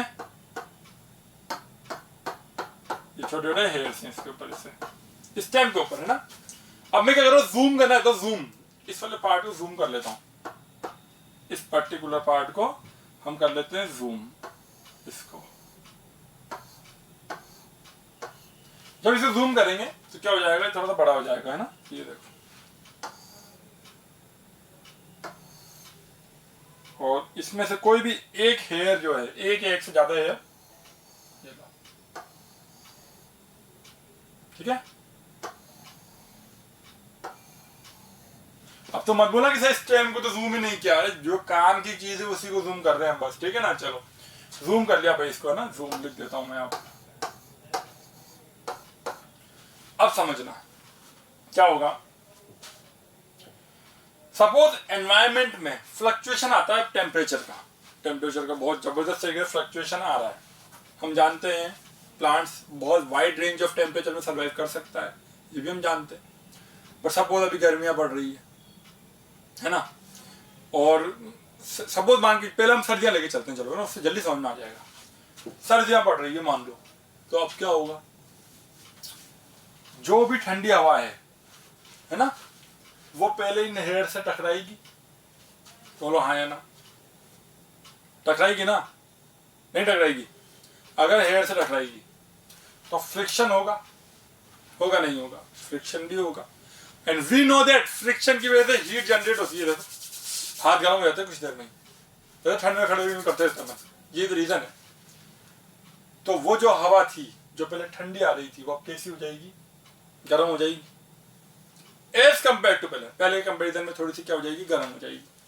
क्या हो गया, यहाँ पर जो आपका टेम्परेचर होगा थोड़ा सा ज्यादा होगा बाहर के कंपेरिजन में। मैं बोल क्या रहा हूँ, ध्यान से सुनना, बाहर के कंपेरिजन में यहाँ का टेम्परेचर थोड़ा ज्यादा हो जाएगा। तो जो एयर मिल रही होगी इसको, प्लांट को, जो ज्यादा कम टेम्परेचर वाली जो एयर है, जो ज्यादा ठंडी हवा है, उससे ज्यादा अच्छी हवा कौन सी इनके लिए, जिसका टेम्परेचर थोड़ा सा ज्यादा हो, क्योंकि फेवरेबल एनवायरनमेंट इस प्लांट को भी चाहिए सर्वाइव करने के लिए। ठीक है, अब क्या हुआ, ठीक है, इस वजह से भी टेम्परेचर ज्यादा होता है। क्या होता है, ठीक है, टेम्परेचर सही चल रहा है, सब कुछ बढ़िया चल रहा है। अब सडनली जो आपका क्या है, एनवायरनमेंट चेंज हुआ, बाहर का टेम्परेचर हो गया क्या, ज्यादा। बाहर का टेम्परेचर क्या हो गया, अब बहुत ज्यादा टेम्परेचर होता जा रहा है बाहर। तो अब ये जो सडन चेंज हो रहा है एनवायरनमेंट का, अभी तो मान लो हमने सीजन की बात कर ली पूरी, सपोज किस दिन ठंड पड़ते पड़ते एकदम से अगले दिन 10 डिग्री टेम्परेचर बढ़ गया एकदम से, तो जो सडन चेंज इन टेम्परेचर था उससे बचाने के लिए क्या ये हेयर्स हेल्प करेंगे? क्योंकि सही बात है, इन्होंने यहाँ एयर ट्रैप कर रखी है, और जो एयर ट्रैप कर रखी है यहाँ पर, उसका जो टेम्परेचर होगा वो काफी हद तक उस प्लांट से मिलता जुलता होगा। तो जो सडन वेरिएशन आएगा एनवायरनमेंट में उससे बचाने में हेल्प करेंगे ये ट्राइकोम्स। बात क्लियर हो गई अब? ठीक है ना? इस वजह से बोलते हैं trichomes also helps in surviving in the environmental condition due to the just because there is at certain times there is a sudden change in the temperature। ठीक है, चलो। और कई बार हवा भी बहुत तेज चल रही हो तो उससे भी क्या करते हैं, हवा के जो प्रेशर को कम करने में भी हेल्प करते हैं। बात समझ में आ गई? बहुत बढ़िया, लिख लेना इन चीजों को। अब मैंने नोट्स में शायद लिखा है, नहीं लिखा, देख लेते नहीं लिखा, अरे नहीं लिखा भाई, तुम लिख लेना इस चीज को ना जो मैंने बोला है अभी। रूट हेयर्स क्या चीज होते हैं? रूट हेयर्स कुछ भी नहीं है, these are simple the enlargement of the epiblema cells, मतलब कि एपिडर्मल सेल्स जो होती है उन्हीं का एनलार्जमेंट है। सपोज मैं बात करता हूँ कि सपोज ये है रूट की एपिडर्मल सेल, इसमें कोई भी एक सेल है वो थोड़ी सी एनलार्ज हो जाएगी इस तरीके से, हो ना एनलार्ज, तो उसी का एनलार्जमेंट है। Root hairs take part in absorption of water and minerals, ये तो हम शायद बचपन से पढ़ते आ रहे हैं कि the increases the surface area for the absorption, the increases the surface area for the absorption. चलो ठीक है। Aerial hairs, the hairs anchor stationary and protect the plant organ against sudden change, ये उसी वाली बात है। ठीक है ना? बात समझ में आ गई? जो भी आपके ऊपर है, जो भी आपके मतलब बेसिकली हेयर्स वाले पार्ट है वो सब इसी के अंदर आपके आ जाएंगे। आगे देखें। अब आया था अब क्या, ground tissue system. Ground tissue system सबसे पहले मुझे बता दो, हमने बोला एपिडर्मिस को हटा दो और वेस्कुलर टिश्यू को हटा दो। वेस्कुलर टिश्यू को हटा दिया, एपिडर्मिस को हटा गया, उसके अलावा जो भी टिश्यू सिस्टम है सारा वो किस में आ जाएगा? आपका ग्राउंड टिश्यू सिस्टम के अंदर आ जाएगा। जल्दी बोलो फटाफट। ठीक है ना? हमने बोला कि एक्सेप्ट वेस्कुलर बंडल एंड, यहाँ वो लिख लो चाहो तो, एंड एपिडर्मिस।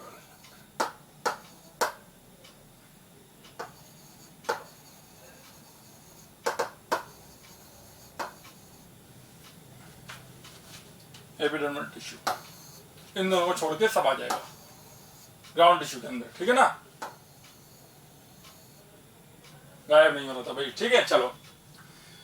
अब अगर अपन बात करें इसके अंदर जो सेल्स होंगी वो आपको कैसी मिलेगी? परमानेंट मिलेगी। सिंपल परमानेंट मतलब can be parenchymatous, can be collenchymatous and can be sclerenchymatous, मतलब कि they can perform the photosynthesis also. Ground tissue के अंदर बहुत सी सेल्स ऐसी होंगी फोटोसिंथेसिस कर सकेंगी, बहुत सी ऐसी होंगी सपोर्ट प्रोवाइड करेंगी, बहुत सी ऐसी होंगी जो फूड स्टोरेज करेंगी, बहुत सी ऐसी होंगी मैकेनिकल स्ट्रेंथ प्रोवाइड करेंगी, टेंसाइल स्ट्रेंथ प्रोवाइड करेंगी। ठीक है ना? बहुत सी ऐसी होंगी जो एयर कैविटीज प्रोवाइड करेंगी जिसकी वजह से हाइड्रोफाइट्स इजीली क्या कर पाएंगे? सर्वाइव कर पाएंगे और इजीली तैर पाएंगे। ठीक है ना? तो ये सब इसके अंदर आ जाएगा। तो देखो, इनकस्टेज simple permanent tissue like parenchyma, collenchyma,